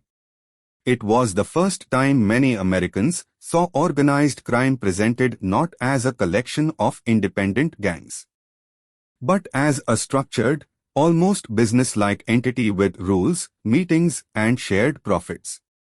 The prosecutors painted Salerno as the ultimate power broker, the man who controlled Harlem's numbers racket, supervised union corruption schemes, and cast votes on major mafia decisions. They argued that he had been a central figure in controlling which construction companies received contracts, which unions went on strike, and which disputes were settled peacefully or violently. Salerno's defense team, meanwhile, tried to dismantle this image piece by piece. They portrayed him as an aging, semi-retired man who spent most of his time playing cards at the social club, a figurehead with little real power. They argued that the government had mistaken politeness for authority, that Salerno listened to problems and offered advice but was not issuing orders. At times, they even leaned into his public persona, reminding jurors that Salerno had never been known for flamboyance or violence, and suggesting that he was being targeted simply because he was visible and accessible, unlike the more reclusive bosses who remained in hiding. The tension in the courtroom was palpable. Jurors watched intently as witnesses took the stand, former associates who had turned government witnesses, FBI agents who described painstaking surveillance operations, experts who explained the inner workings of the mafia. Each new piece of evidence drew the picture more clearly. The quiet man with the cigar was, at least in the government's view, the linchpin of a criminal empire. And through it all, Salerno remained calm. He rarely showed emotion, never outbursts or visible frustration. Some observers noted that he seemed almost amused by the proceedings, as though he understood that this, too, was just another game, another problem to be managed, another challenge to be faced with patience. To his supporters, this composure made him seem dignified, even sympathetic. To prosecutors, it was evidence of the kind of discipline that had made him so effective as a leader. Outside the courthouse, the media swarmed. The commission case was front-page news, and Salerno's face under that familiar fedora became one of the most recognizable images of the mafia in the 1980s. Television crews filmed his arrival each morning, capturing him stepping slowly out of a car, nodding politely, and walking inside without a word. To the public, he had become the symbol of the old guard of organized crime, a relic of a bygone era now facing justice. As the trial moved toward its conclusion, the evidence mounted. The wiretaps were devastating, leaving little doubt that Salerno was involved in high-level decision-making. The testimony from insiders corroborated the government's theory of a functioning commission that directed the affairs of the five families like a shadow government. Piece by piece, the defense's portrait of Salerno as a harmless old man began to crumble. When the jury finally returned its verdict, the weight of history seemed to settle over the room. Salerno was found guilty on multiple counts of racketeering, conspiracy, and extortion. The judge, taking into account the breadth of Salerno's influence and the scale of the criminal enterprise, handed down a staggering sentence: 100 years in federal prison, effectively a life sentence for a man already in his 70s. For law enforcement, it was a triumphant moment. Giuliani and his team hailed the verdict as a turning point in the fight against organized crime, proof that even the highest levels of the mafia could be held accountable. The press declared that the era of untouchable mob bosses was over.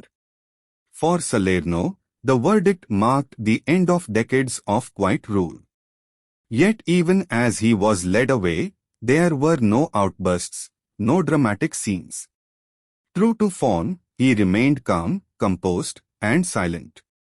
In many ways, it was the perfect final act for the image he had cultivated his entire life, the image of a man who never lost his cool, no matter how high the stakes.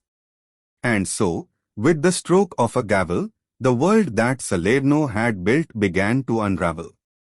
Harlem's kingmaker was now a federal inmate, and the Palma Boys Social Club, once the nerve center of his empire, was just another building under surveillance. But Salerno's story was far from over. The years ahead would see him continue to exert influence even from behind bars, proving that power, once earned, is not so easily taken away. The courtroom was silent when the sentence was read. 100 years. The words hung in the air like a final toll of a bell.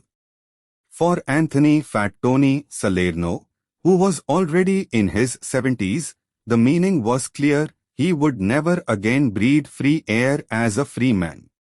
The judge's voice was steady, almost clinical, as he explained that the punishment was meant to send a message that no one, not even the most powerful figures in organized crime, was beyond the reach of the law. Salerno sat quietly as the sentence was pronounced, his expression unreadable. To those who watched him closely, there was no sign of panic, no angry outburst, no slumped shoulders of defeat. If he was feeling the weight of the moment, he did not show it.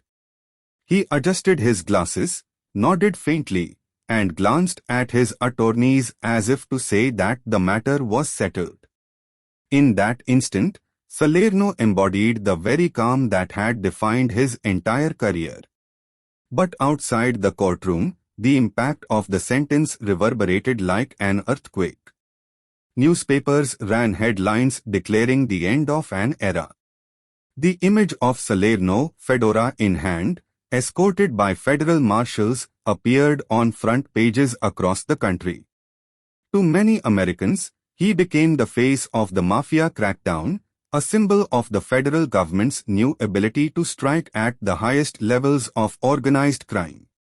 Inside the underworld, the reaction was mixed. Some in the Genovese family were stunned that their steady consigliere, their Harlem kingpin, had finally been brought down. For decades, Salerno had seemed untouchable, a man who stayed one step ahead of law enforcement by keeping a low profile and running his operations with precision. If he could be taken down, it meant no one was safe. Others saw his conviction as confirmation that the government had been right all along, that Salerno truly was the figure at the top, the man who had shielded the real boss, Vincent Chin Gigante, for years. There was also an unmistakable note of fear. The commission case had not just targeted Salerno, it had targeted the entire ruling structure of the five families.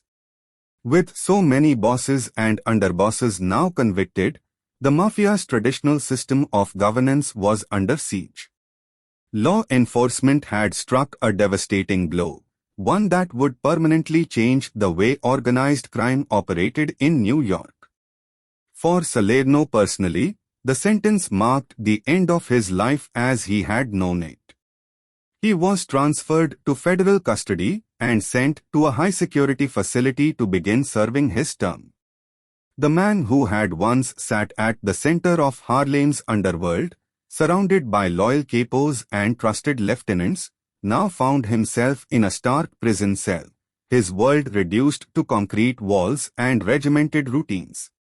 And yet, even in prison, Salerno retained an air of dignity. Guards noted that he was polite, cooperative, and rarely complained. He kept to himself, spent time reading, and occasionally played cards with other inmates. To those who had known him on the outside, this was not surprising. Salerno had always been a man of routine, a man who could adapt to changing circumstances without losing his composure.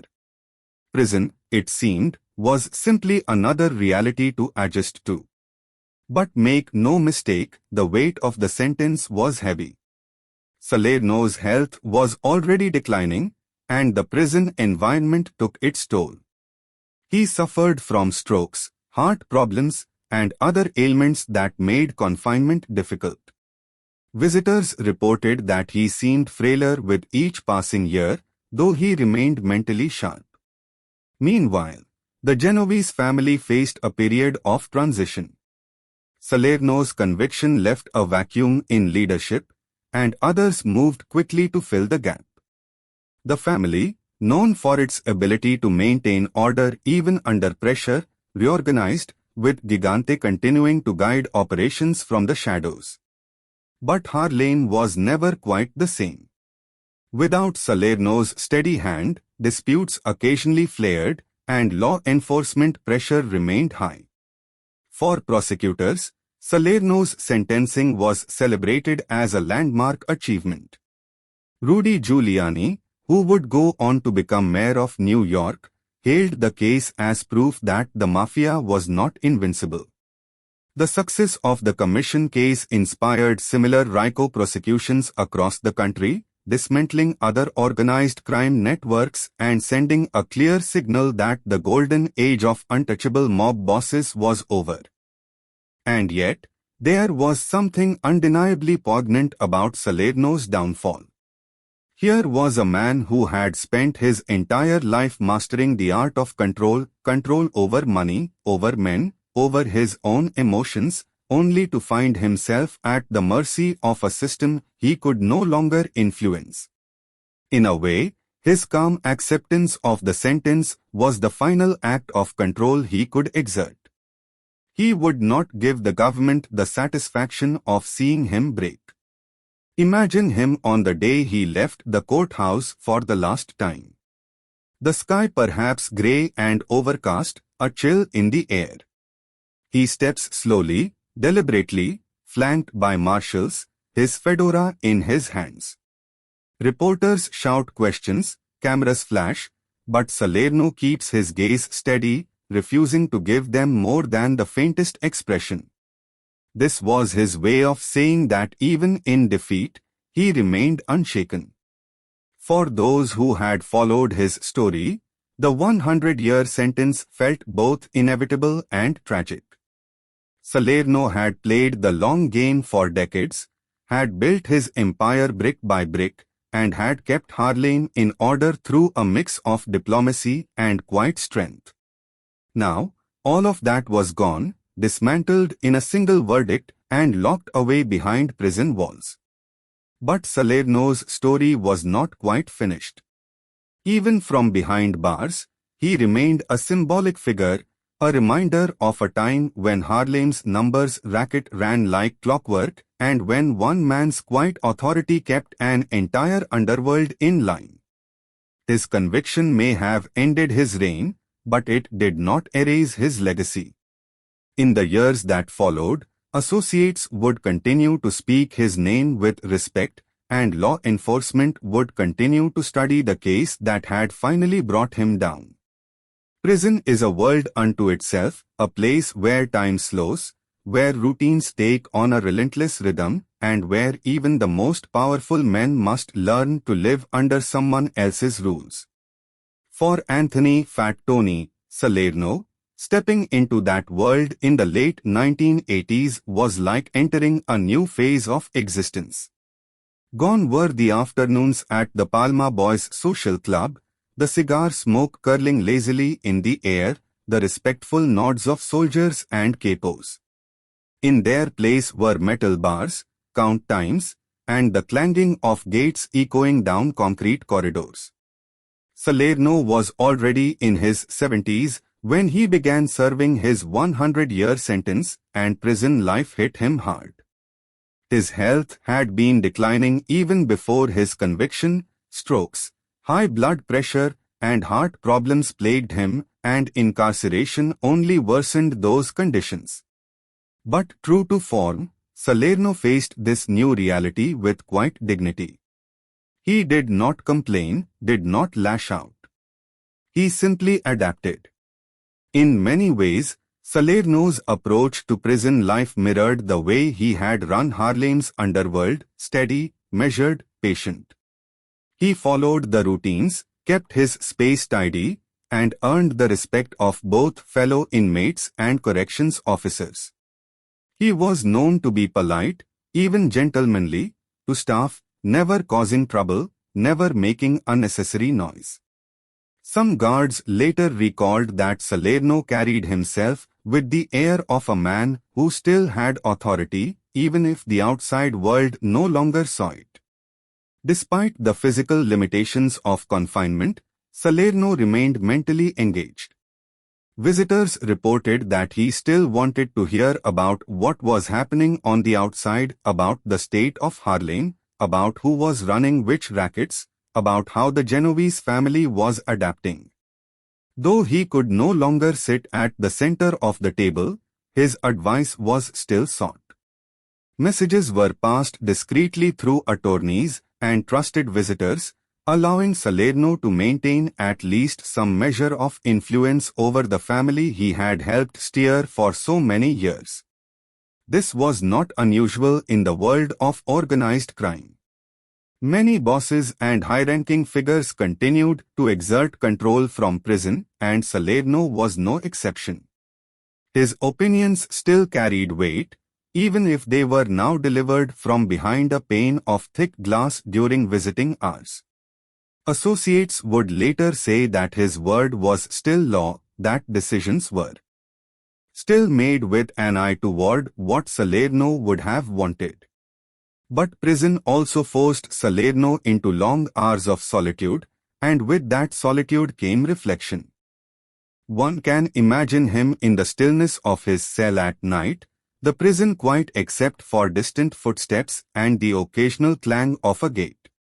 Perhaps he thought about the streets of East Harlem where he had grown up, the first errands he had run as a boy, the decades he had spent building a life in the shadows. Perhaps he thought about the men who had come and gone, allies, rivals, friends who had died, enemies who had vanished. And perhaps he thought about the price of it all, the freedom he had lost, the health that was slipping away, the knowledge that he would likely never again walk those streets he had once ruled. Salerno's physical condition continued to decline throughout his incarceration.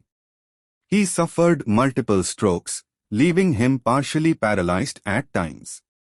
His once imposing frame grew frail, his movements slower. But even as his body weakened, his mind remained sharp. Visitors often remarked that he could recall names, dates, and details with remarkable clarity, discussing events from decades earlier as though they had happened yesterday. There was a certain irony to Salerno's imprisonment. For years, he had been accused of being a front boss, a figurehead meant to draw fire away from the true leaders of the Genovese family. Now, with him behind bars, that theory was effectively proven. The family continued to operate, its real power structures intact, its leadership under Vincent Chin Gigante still directing operations from the shadows. Salerno had taken the heat, and the Genovese family had survived. For Salerno, this might have been a point of pride. He had always valued order above all else, and even from prison, he could see that the family was still strong, still functioning, still profitable. If part of his role had been to shield others, then perhaps he had done his job perfectly, even at great personal cost.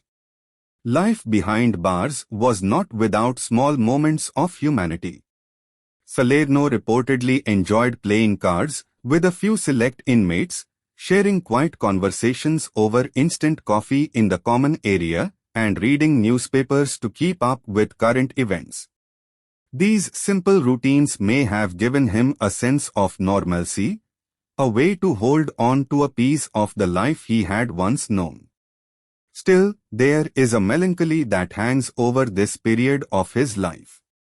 The man who had once been the quiet center of Harlem's underworld was now just another prisoner, subject to roll calls and lockdowns.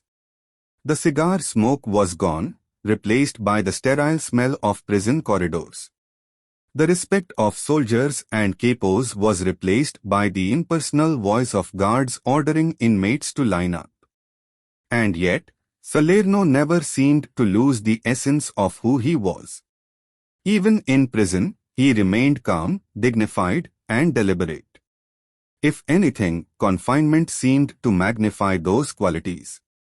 He became a figure of quiet respect among those who shared the cell block with him, not feared, as he might have been on the streets, but acknowledged as a man of stature, a man who carried his past with pride and without apology.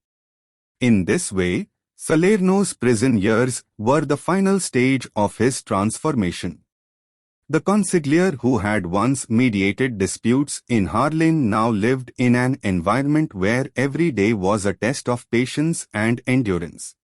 And he passed that test, day after day, until his health made it clear that his story was approaching its end. Time moves differently behind bars. Days bleed into weeks, weeks into months, and before long, years slip past like a steady tide.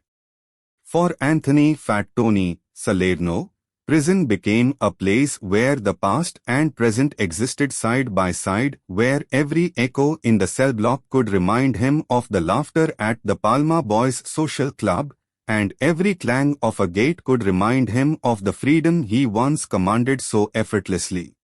By the early 1990s, Salerno's health was deteriorating rapidly. The strokes he had suffered left him weakened, his movements slower, his once heavy frame now thinned by age and illness. Prison doctors monitored his condition, but there was only so much they could do for a man in his 80s with a lifetime of stress on his heart. He was transferred to the Medical Center for Federal Prisoners in Springfield, Missouri, a facility designed to care for inmates with serious health problems. Even here, Salerno remained who he had always been, calm, polite, dignified. Nurses and guards later recalled that he was soft-spoken, cooperative, never demanding. He followed the routines, took his medications, and spent much of his time sitting quietly, thinking, reading, or speaking in low tones with the few visitors who still made the long trip to see him. His world had grown smaller, but his presence still carried weight. Those who visited him in these final years described a man who was reflective, even philosophical. Salerno would ask about the neighborhood, about the family, about the way the world was changing. Harlem was not the Harlem he had known, the numbers racket had largely disappeared, law enforcement pressure had splintered the old mafia structure, and the days of the tightly run social clubs were fading into history. Perhaps there was sadness in hearing this, but perhaps also a sense of inevitability. Salerno had lived long enough to see the end of an era he had helped define. There is a certain poignancy in imagining him sitting in the quiet of the prison hospital at night. The halls dim, the building hushed except for the distant squeak of a nurse's shoes on tile floors. Maybe he thought about the men he had known, the ones who had fallen in gangland wars, the ones who had flipped and become informants, the ones who, like him, had lived long enough to face the full force of the law. Maybe he thought about the choices he had made, the empire he had built, and the peace he had kept in Harlem for so many years. For Salerno, there were no dramatic last statements, no interviews from his cell, no public pleas for sympathy. True to form, he kept his thoughts largely to himself, leaving others to wonder what went through his mind in those final months. Some say he was proud that he had remained loyal, that he had never cooperated with the government, that he had accepted his fate without complaint. Others believe he may have felt some measure of regret, not for the life he had chosen, but for the years it had cost him at the end. On 27 July 1992, Anthony, Fat Tony, Salerno passed away at the prison hospital. The official cause was complications from a stroke, compounded by his other health issues. He was 80 years old. With his passing, one of the last great links to the golden age of the mafia was gone. There were no grand funerals, with lines of black Cadillacs stretching down the street. The federal government made sure of that. His burial was quiet, attended by a few family members and close associates.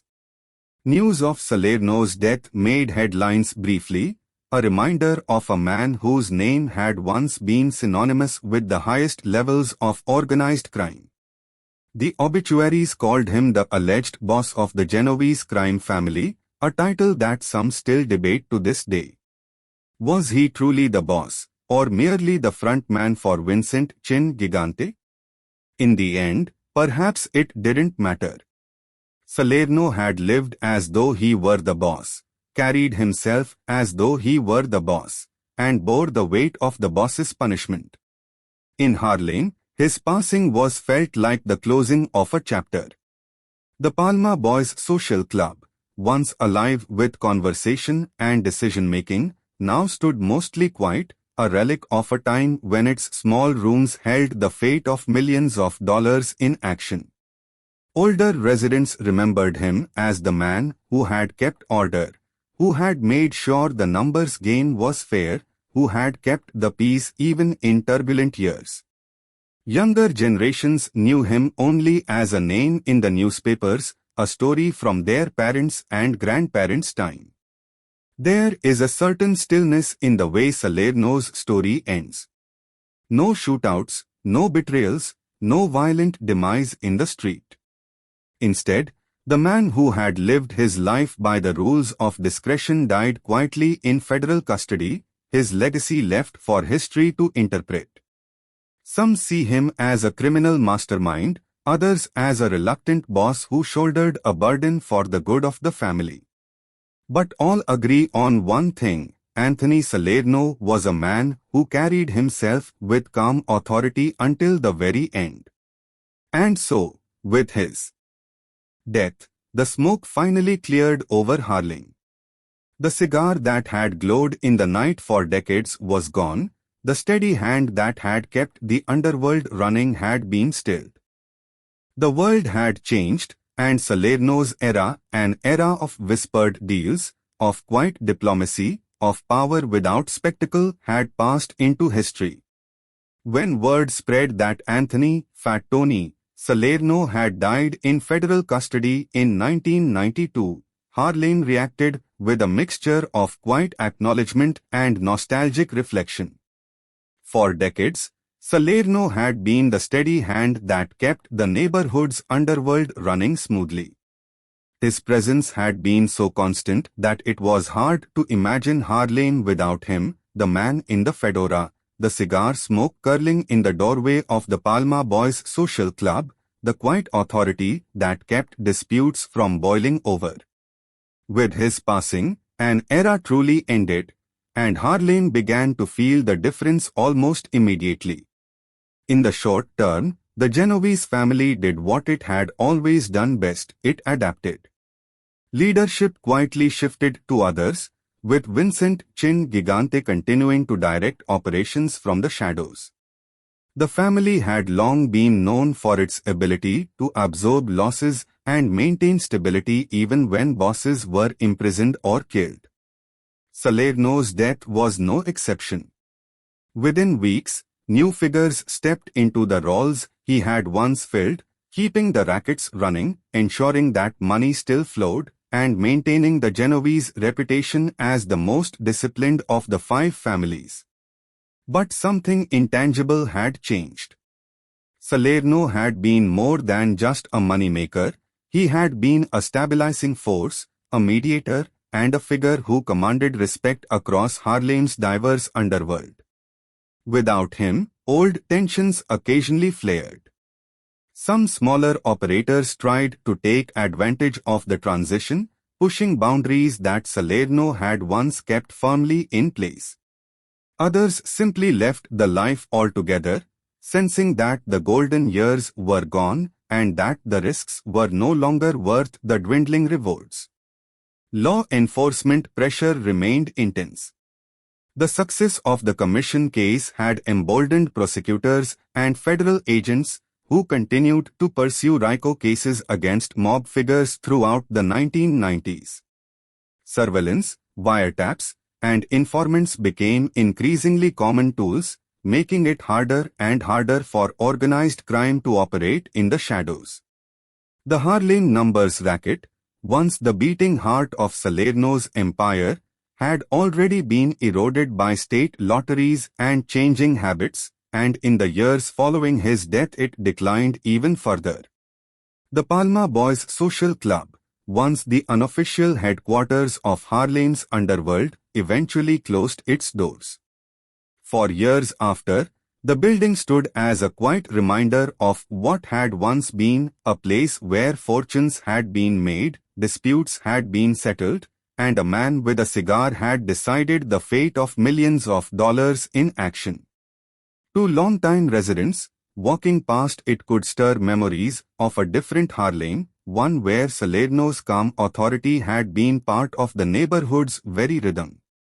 The decline of Salerno's Harlem was part of a larger story, the slow unraveling of the old mafia order in New York City. The 1990s brought new challenges, aggressive prosecutions, the growing reach of federal law enforcement, and the rise of new criminal enterprises that didn't follow the old rules.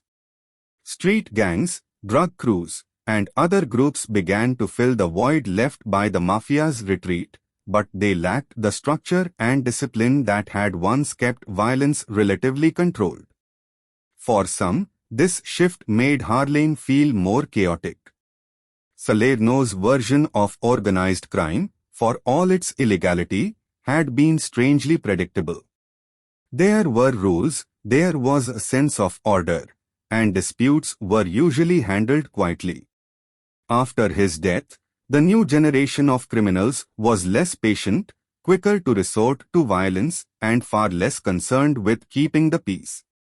Within the Genovese family, Salerno's legacy endured in the way the organization continued to prize discretion and discipline.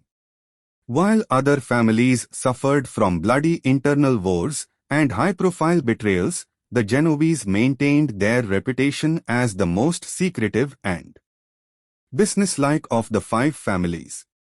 Some insiders credited Salerno with setting that tone, reminding everyone that the goal was to make money quietly, not to attract attention.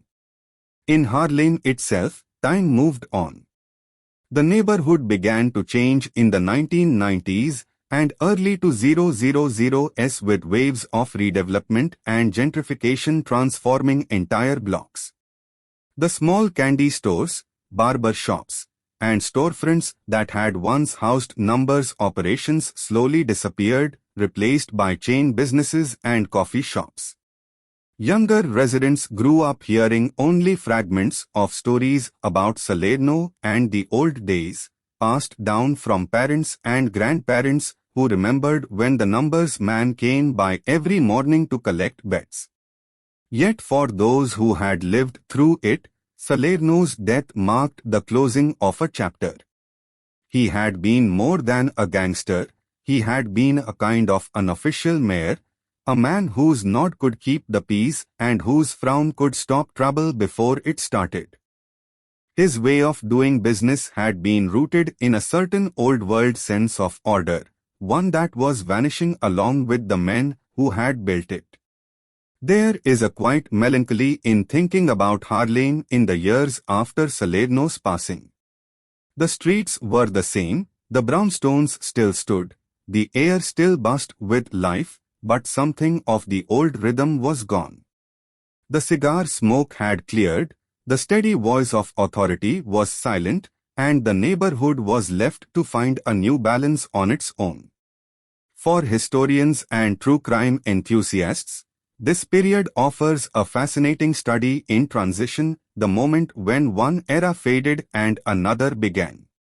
Salerno's death did not destroy the Genovese family, but it did symbolize the end of a particular kind of leadership, one built on patience, diplomacy, and quiet strength.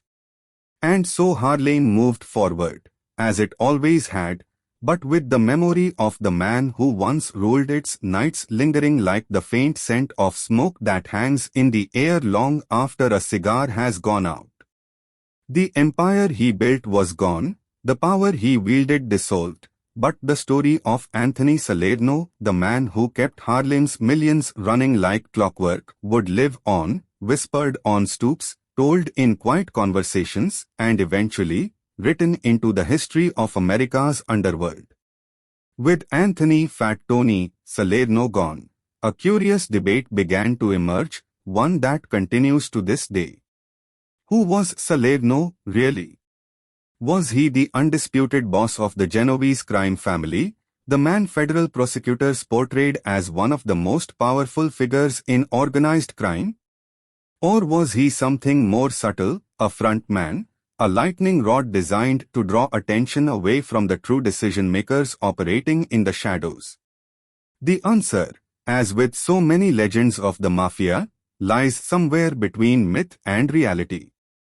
The image presented by the government during the commission case was striking: Salerno as the head of the Genovese family, a man who had risen from Harlem's streets to sit at the very top of the mafia's governing council. The prosecutors painted him as the man who cast votes on mafia policy, who approved murders, who controlled union rackets and construction cartels. To the public, this portrayal became the definitive version of Salerno, the quiet old man who turned out to be one of the most dangerous criminals in America.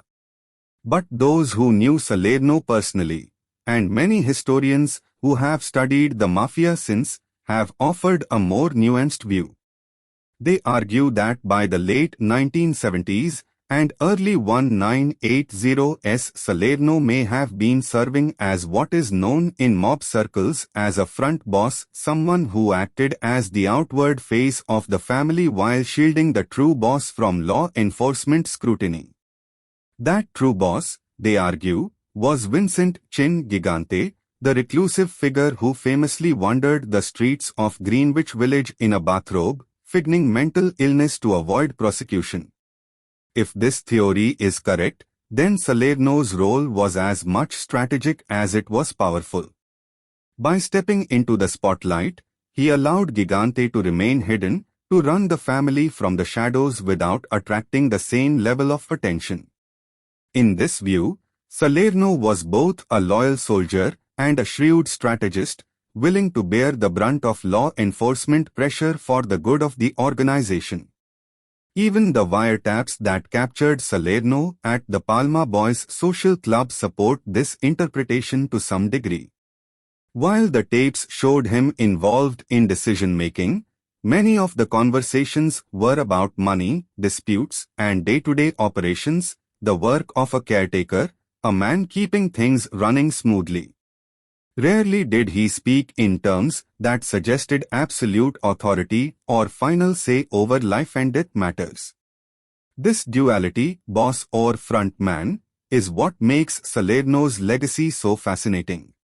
If he was truly the boss, then he was one of the most successful mafia leaders of his generation, running the Genovese family through a period of remarkable stability and profitability. If he was a front boss, then he was equally remarkable for his loyalty, choosing to shoulder the heat that came with the role rather than betraying the real boss or stepping aside. For the public, however, the myth of Salerno as the boss of bosses became irresistible. The sight of the cigar-smoking old man being led into court in handcuffs was too powerful an image to resist. It fed into the narrative of a government finally cracking the code of the mafia, finally bringing its leaders to justice. In many ways, Salerno became the symbol of that victory, a living embodiment of the old order brought low by modern law enforcement. Salerno's own attitude toward this image remains a mystery. He never gave interviews, never tried to publicly correct the record, never sought sympathy from the press. True to his nature, he simply accepted the role he had been given, whether it was entirely accurate or not. In doing so, he added to the mystique. The silence allowed others to project their own versions of Salerno onto him. Some saw him as a criminal genius, others as a tragic fall guy. The truth is that Salerno likely occupied a space somewhere between those extremes.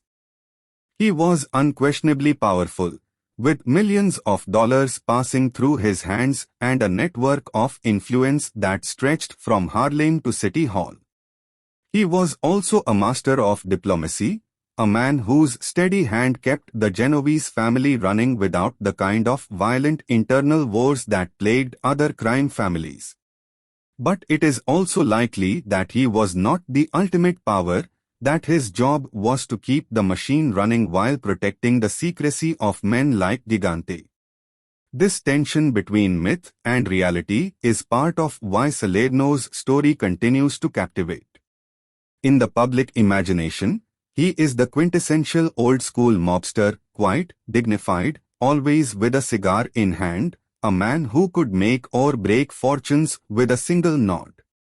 In the historical record, he is a more complex figure, a man whose loyalty to the code of omerta may have cost him his freedom, and whose true level of authority may never be fully known. And perhaps that is exactly how Salerno would have wanted it. Ambiguity was his shield, and even in death, it protects him. The real story of Anthony "Fat Tony" Salerno may never be completely told, and that mystery is part of what keeps his legend alive. As we look back, it is tempting to romanticize figures like Salerno, to see them as relics of a more orderly criminal underworld. But it is worth remembering that beneath the calm exterior lay a man who presided over extortion, gambling, and schemes that profited from the desperation of others. Whether boss or front man, Salerno was still a man of the life, a man who lived by its rules and ultimately paid the price that came with them. If you want to truly understand Anthony "Fat Tony" Salerno, you have to look beyond the headlines, beyond the courtroom sketches of a man in a rumpled suit and fedora, beyond the FBI tapes that caught snippets of his voice. You have to step inside the mind of a man who navigated one of the most dangerous and complex worlds imaginable, and did so not by being the loudest, the most violent, or the most feared, but by being the calmest man in the room. Salerno's defining characteristic was patience. In a world where impulsive decisions could get you killed, Salerno had an almost meditative ability to wait, to weigh, to think 3 moves ahead before making a choice. This patience was visible in everything he did: the slow way he smoked his cigar, the careful way he spoke, the measured way he handled disputes. Associates often remarked that he never rushed to judgment. He listened. He let people talk. And then, when he did speak, his words carried weight because everyone knew they had been considered carefully. This temperament made him uniquely suited to the role of consigliere and, later, front boss. In organized crime, egos often clash, tempers flare, and small disagreements can spiral into wars. Salerno's ability to diffuse tension, to find compromises that satisfied multiple parties, made him invaluable. He was the man who could sit 2 feuding capos down at a table and have them walk away shaking hands, not because he threatened them, but because he convinced them it was in everyone's interest to keep the peace. Part of Salerno's psychological strength lay in his ability to separate emotion from business. He did not let personal grudges dictate his decisions. If a rival could be turned into an ally, Salerno would make the deal rather than waste resources on revenge.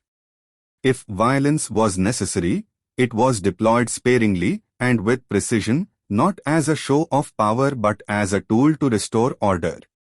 This emotional discipline is what kept Harlem relatively stable during his reign. Salerno was also remarkably consistent. The man you saw on Monday was the same man you would see on Friday. He did not swing between rage and charm the way some mob bosses did.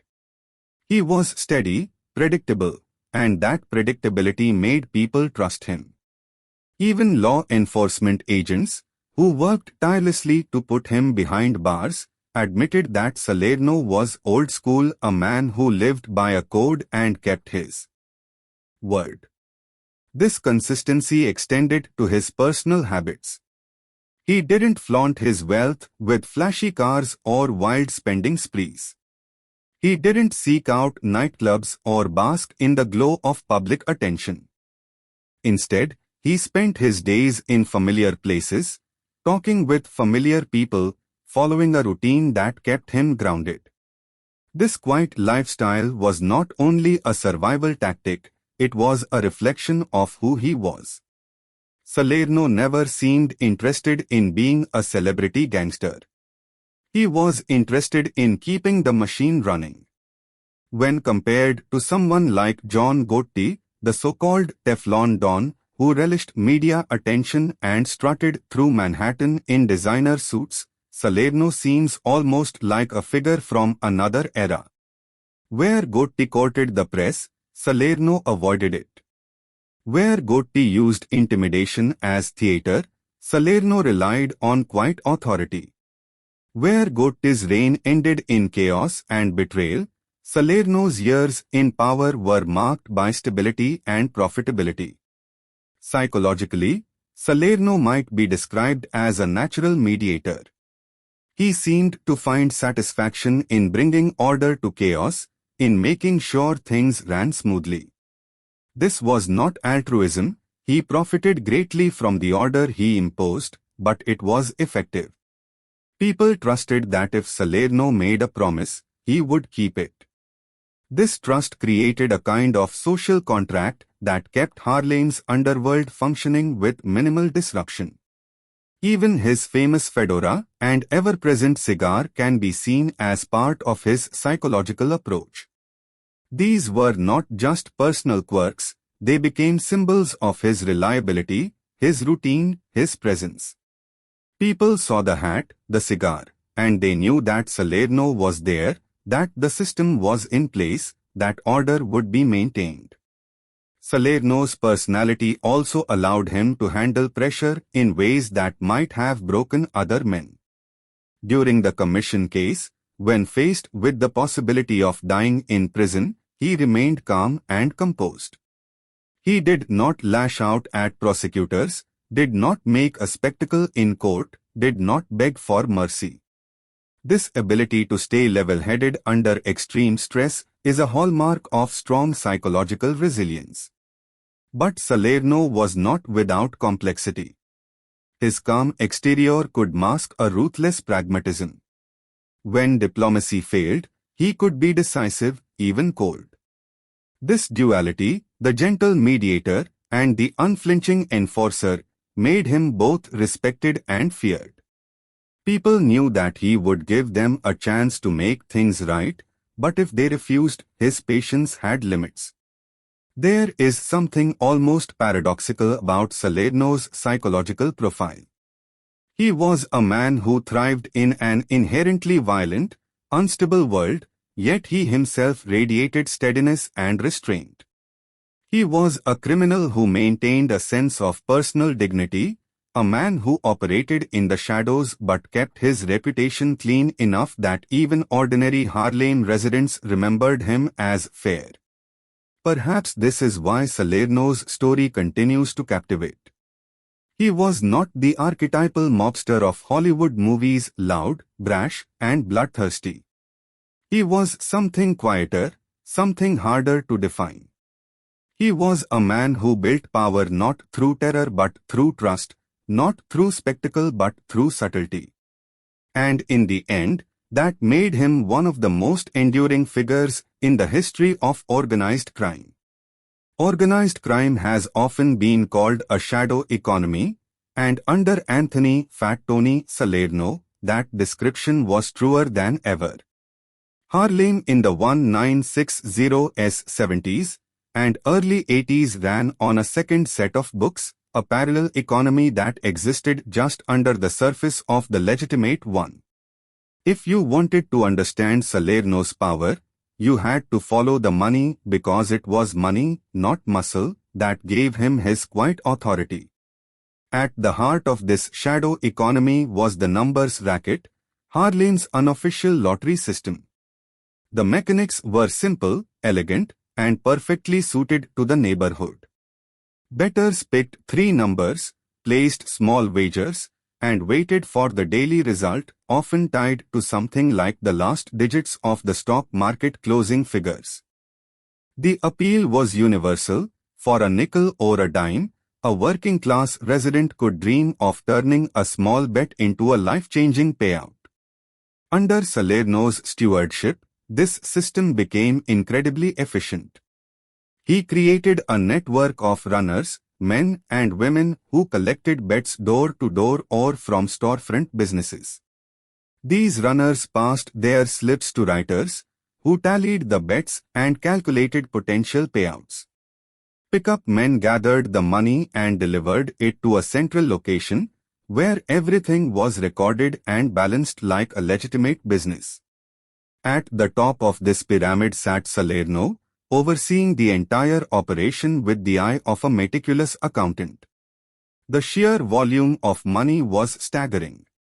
By some estimates, Harlem's numbers racket generated millions of dollars per year, much of it untaxed and untraceable. Salerno's genius was not only in collecting this money but in distributing it. Winners were paid promptly and fairly, which built trust and kept customers playing. Runners and writers were paid well enough to ensure loyalty. And, of course, envelopes made their way to local police precincts and politicians, buying the quiet that allowed the operation to continue. But the numbers racket was only one piece of Salerno's economic empire. By the 1970s, he had expanded into loan sharking, offering high-interest street loans to those who couldn't get credit from a bank. These loans were risky for borrowers, but lucrative for Salerno, generating steady streams of cash week after week. Collectors made their rounds on schedule, and missed payments were handled firmly but often with an eye toward keeping the borrower working and paying rather than punishing them into bankruptcy. Salerno understood that a debtor who feared you might pay once, a debtor who trusted you would pay for years. Then there was construction, perhaps the most sophisticated part of Salerno's empire. Through the Genovese family's control of key labor unions, Salerno and his associates were able to rig bids on major building projects. Contractors who wanted a job had to play by the rules, pay a percentage to the mob, use union labor at the wages dictated, and stay out of the way. In exchange, they got labor peace, no strikes, no slowdowns, no accidents on the job site.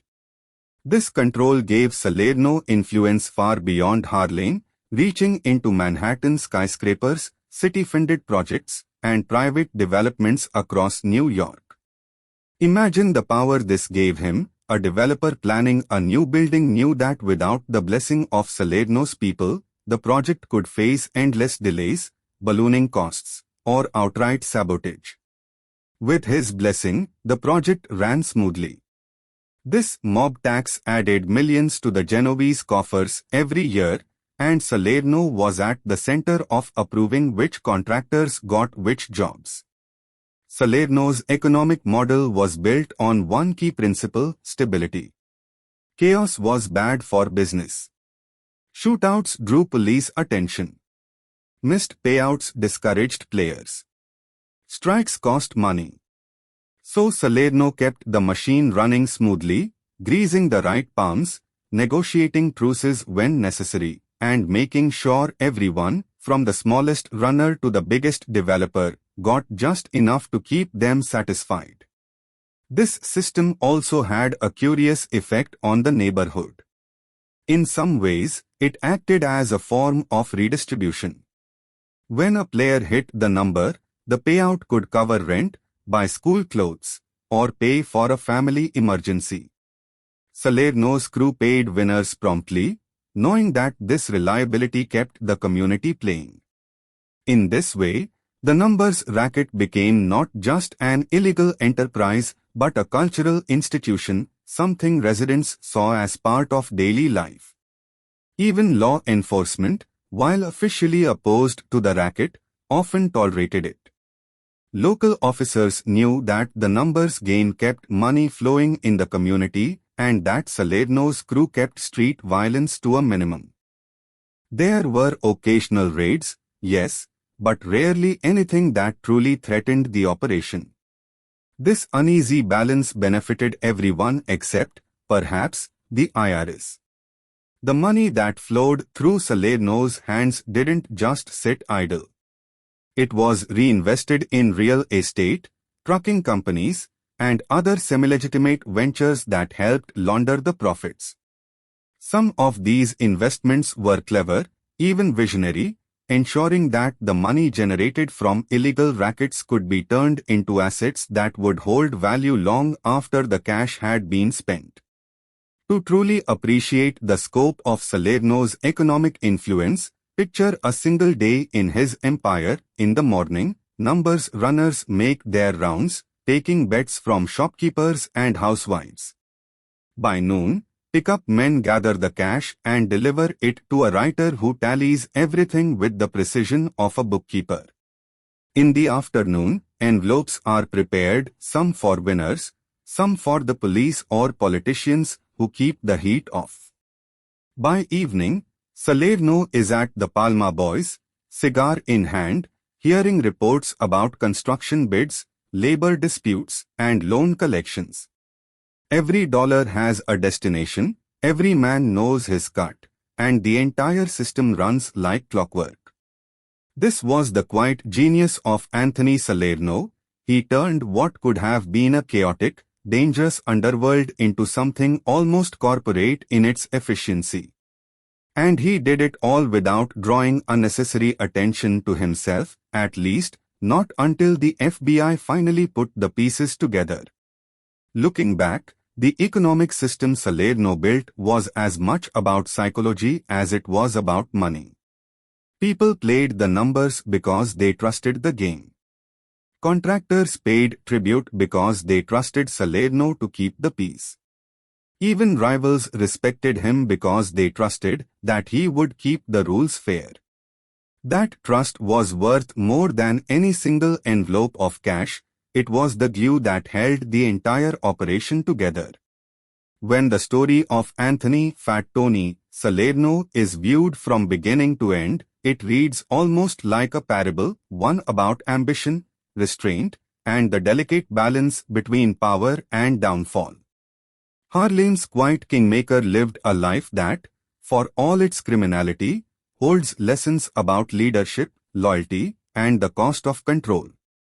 His was not a story of reckless violence or flamboyant excess. It was a story of patience, and of how patience can build an empire, but also how even the most carefully laid plans eventually meet forces they cannot contain. One of the clearest lessons from Salerno's life is the value of calm leadership. In a world where tempers often led to bloodshed, Salerno showed that control could be maintained without chaos. His approach reminds us that true power often lies in restraint, in the ability to wait, to listen, to choose the right moment to act. For decades, Salerno kept Harlem's underworld stable, not through constant intimidation, but through a steady presence and a reputation for fairness. There is something almost timeless in this, the idea that authority is not about who shouts the loudest, but who commands respect even in silence. There is also a lesson in loyalty. Salerno remained loyal to the Genovese family until the very end, even when that loyalty cost him his freedom. He never testified against his associates, never attempted to cut a deal, never broke the code of omerta. In an age where many mobsters turned government witness to save themselves, Salerno's silence was both a personal conviction and a statement. It was loyalty at its most unyielding, a loyalty that may seem admirable to some, but that also trapped him in the life he had chosen. Yet this loyalty also reveals the double-edged nature of such devotion. In shielding the true power behind the Genovese family, Salerno became the lightning rod, the man who bore the full weight of law enforcement's fury. His 100-year sentence was as much about sending a message to the mafia as it was about punishing Salerno personally.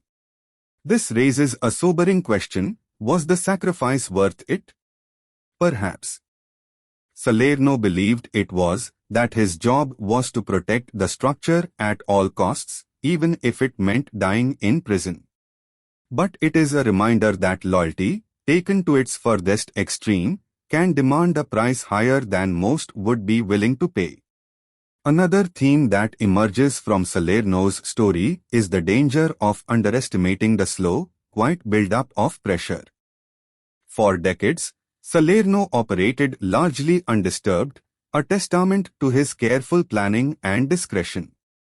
But when the FBI and federal prosecutors finally changed tactics, using RICO laws and long-term surveillance to build their case, the world Salerno had built collapsed almost overnight. This is a lesson about inevitability, that no system, no matter how well run, can remain invisible forever. The forces of change may move slowly, but eventually they arrive. There is also a philosophical lesson about image and reality. Salerno crafted a persona that served him well, the grandfatherly man in the fedora, the quiet social club fixture, the harmless cigar smoker.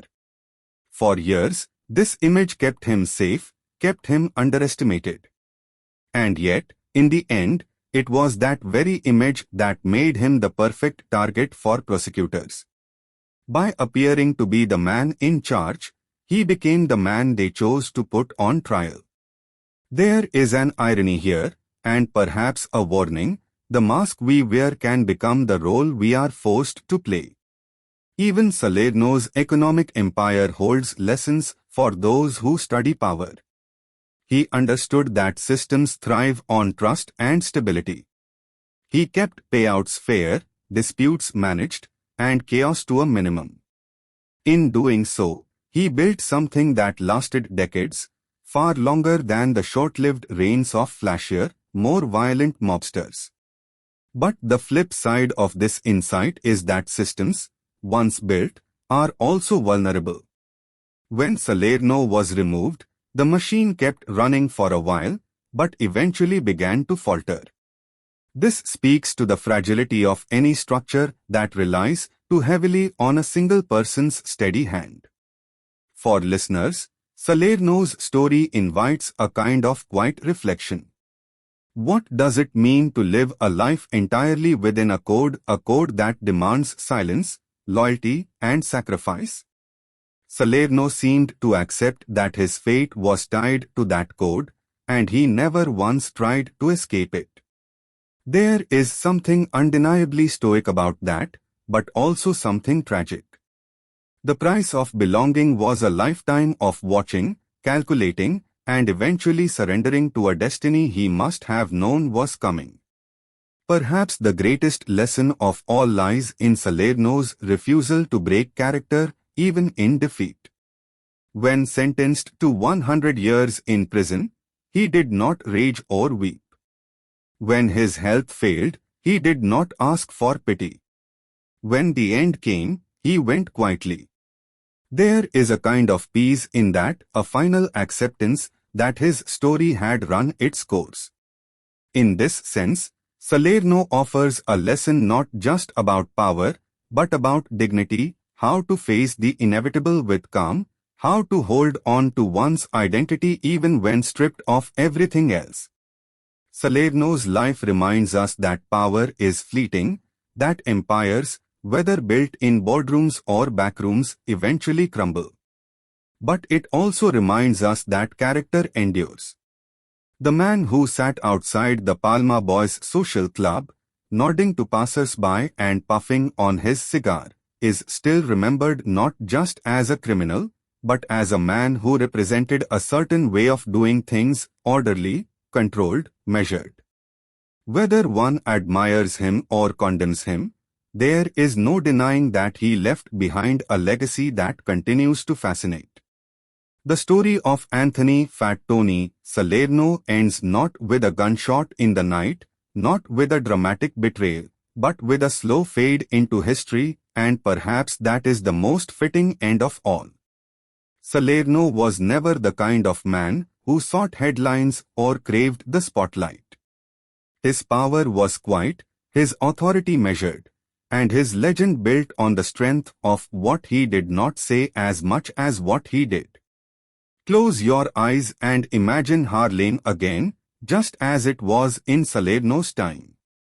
The streets are quieter now, the corner stores where numbers bets were once placed have long since closed or been replaced by cafes. But if you look carefully, you can still picture the scene, the narrow sidewalk outside the Palma Boys social club, the faded awning casting a shadow over the entrance, and a heavyset man sitting in a folding chair, fedora tilted forward, cigar glowing faintly in the evening air. Around him, men come and go, some laughing softly, some serious, and each one nods respectfully as they pass. Decisions are being made here, but there is no shouting, no commotion, just the hum of conversation and the smell of tobacco. That image of Salerno as the calm center of Harlem's underworld is the one that endures. It is the image that fascinated law enforcement agents who spent years watching him, reporters who tried to capture his essence in a few lines of print, and historians who still debate how much power he truly held. It is the image that keeps his name alive long after his empire faded. Salerno's story is one of contrasts. He was a man who ran a criminal enterprise that spanned numbers rackets, construction cartels, and loan sharking operations, yet he projected the demeanor of a kindly grandfather. He was accused of being one of the most powerful mobsters in America, yet he remained humble in appearance, never flaunting his wealth or seeking celebrity. He was convicted and sentenced to die in prison, yet he faced that fate without anger or despair. perhaps this is why his story is so compelling. It reminds us that power does not always roar, sometimes it whispers. Salerno's power was not built on public displays of strength, but on consistency, trust, and the quiet knowledge that his word mattered. He was feared, yes, but he was also respected. In a world where betrayal was common, Salerno was steady. There is something almost cinematic about ending the story here, on that Harlem sidewalk, with the city's neon lights flickering in the distance. The soundscape is soft, a passing car, the distant laughter of children playing stickball, the quiet scrape of a match as Salerno lights another cigar. For decades, this was the soundtrack of his life, and even though the man is gone, the echoes of it remain. What Salerno represents is larger than one man's biography. He represents a particular moment in New York's history, a time when the mafia operated with corporate precision, when the five families held real sway over labor unions and city contracts, when the underworld was both feared and, in a strange way, familiar. Salerno was the bridge between that world and ours, the man who carried the old traditions of discretion and diplomacy into an era when law enforcement was learning to dismantle them piece by piece. And so, as the narrative draws to a close, there is a sense of calm reflection. Salerno's life was not one of glory, not one of public celebration, but it was a life that left a mark. The Harlem he ruled no longer exists, the social club is gone, and the men who once gathered there have either passed away or faded into obscurity.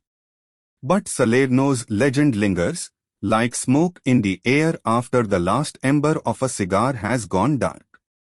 It is tempting to imagine Salerno himself looking back on it all, perhaps in those final years in prison, and seeing not just the empire he built, but the balance he maintained. For all the money he made, for all the power he wielded, what he seemed to value most was order. He believed that the business of the underworld should run like a machine, that chaos was bad for everyone. And in that belief, he succeeded. As the story closes, you are left with a feeling that Salerno's legacy is not simply one of crime, but one of control over himself, over his temper, over the world he lived in. Even as he faced the end, he never abandoned that control. He went quietly, just as he had lived, leaving the world to draw its own conclusions about who he really was. And so we leave him there, in memory, the man in the fedora, sitting outside the Palma Boys Social Club, cigar smoke curling upward into the night sky. The city around him hums with life, as it always has, indifferent to the rise and fall of any one man. The streetlights cast long shadows across the pavement, and for a moment, you can almost believe that Salerno is still there, watching, waiting, ensuring that order is kept, even from beyond the grave.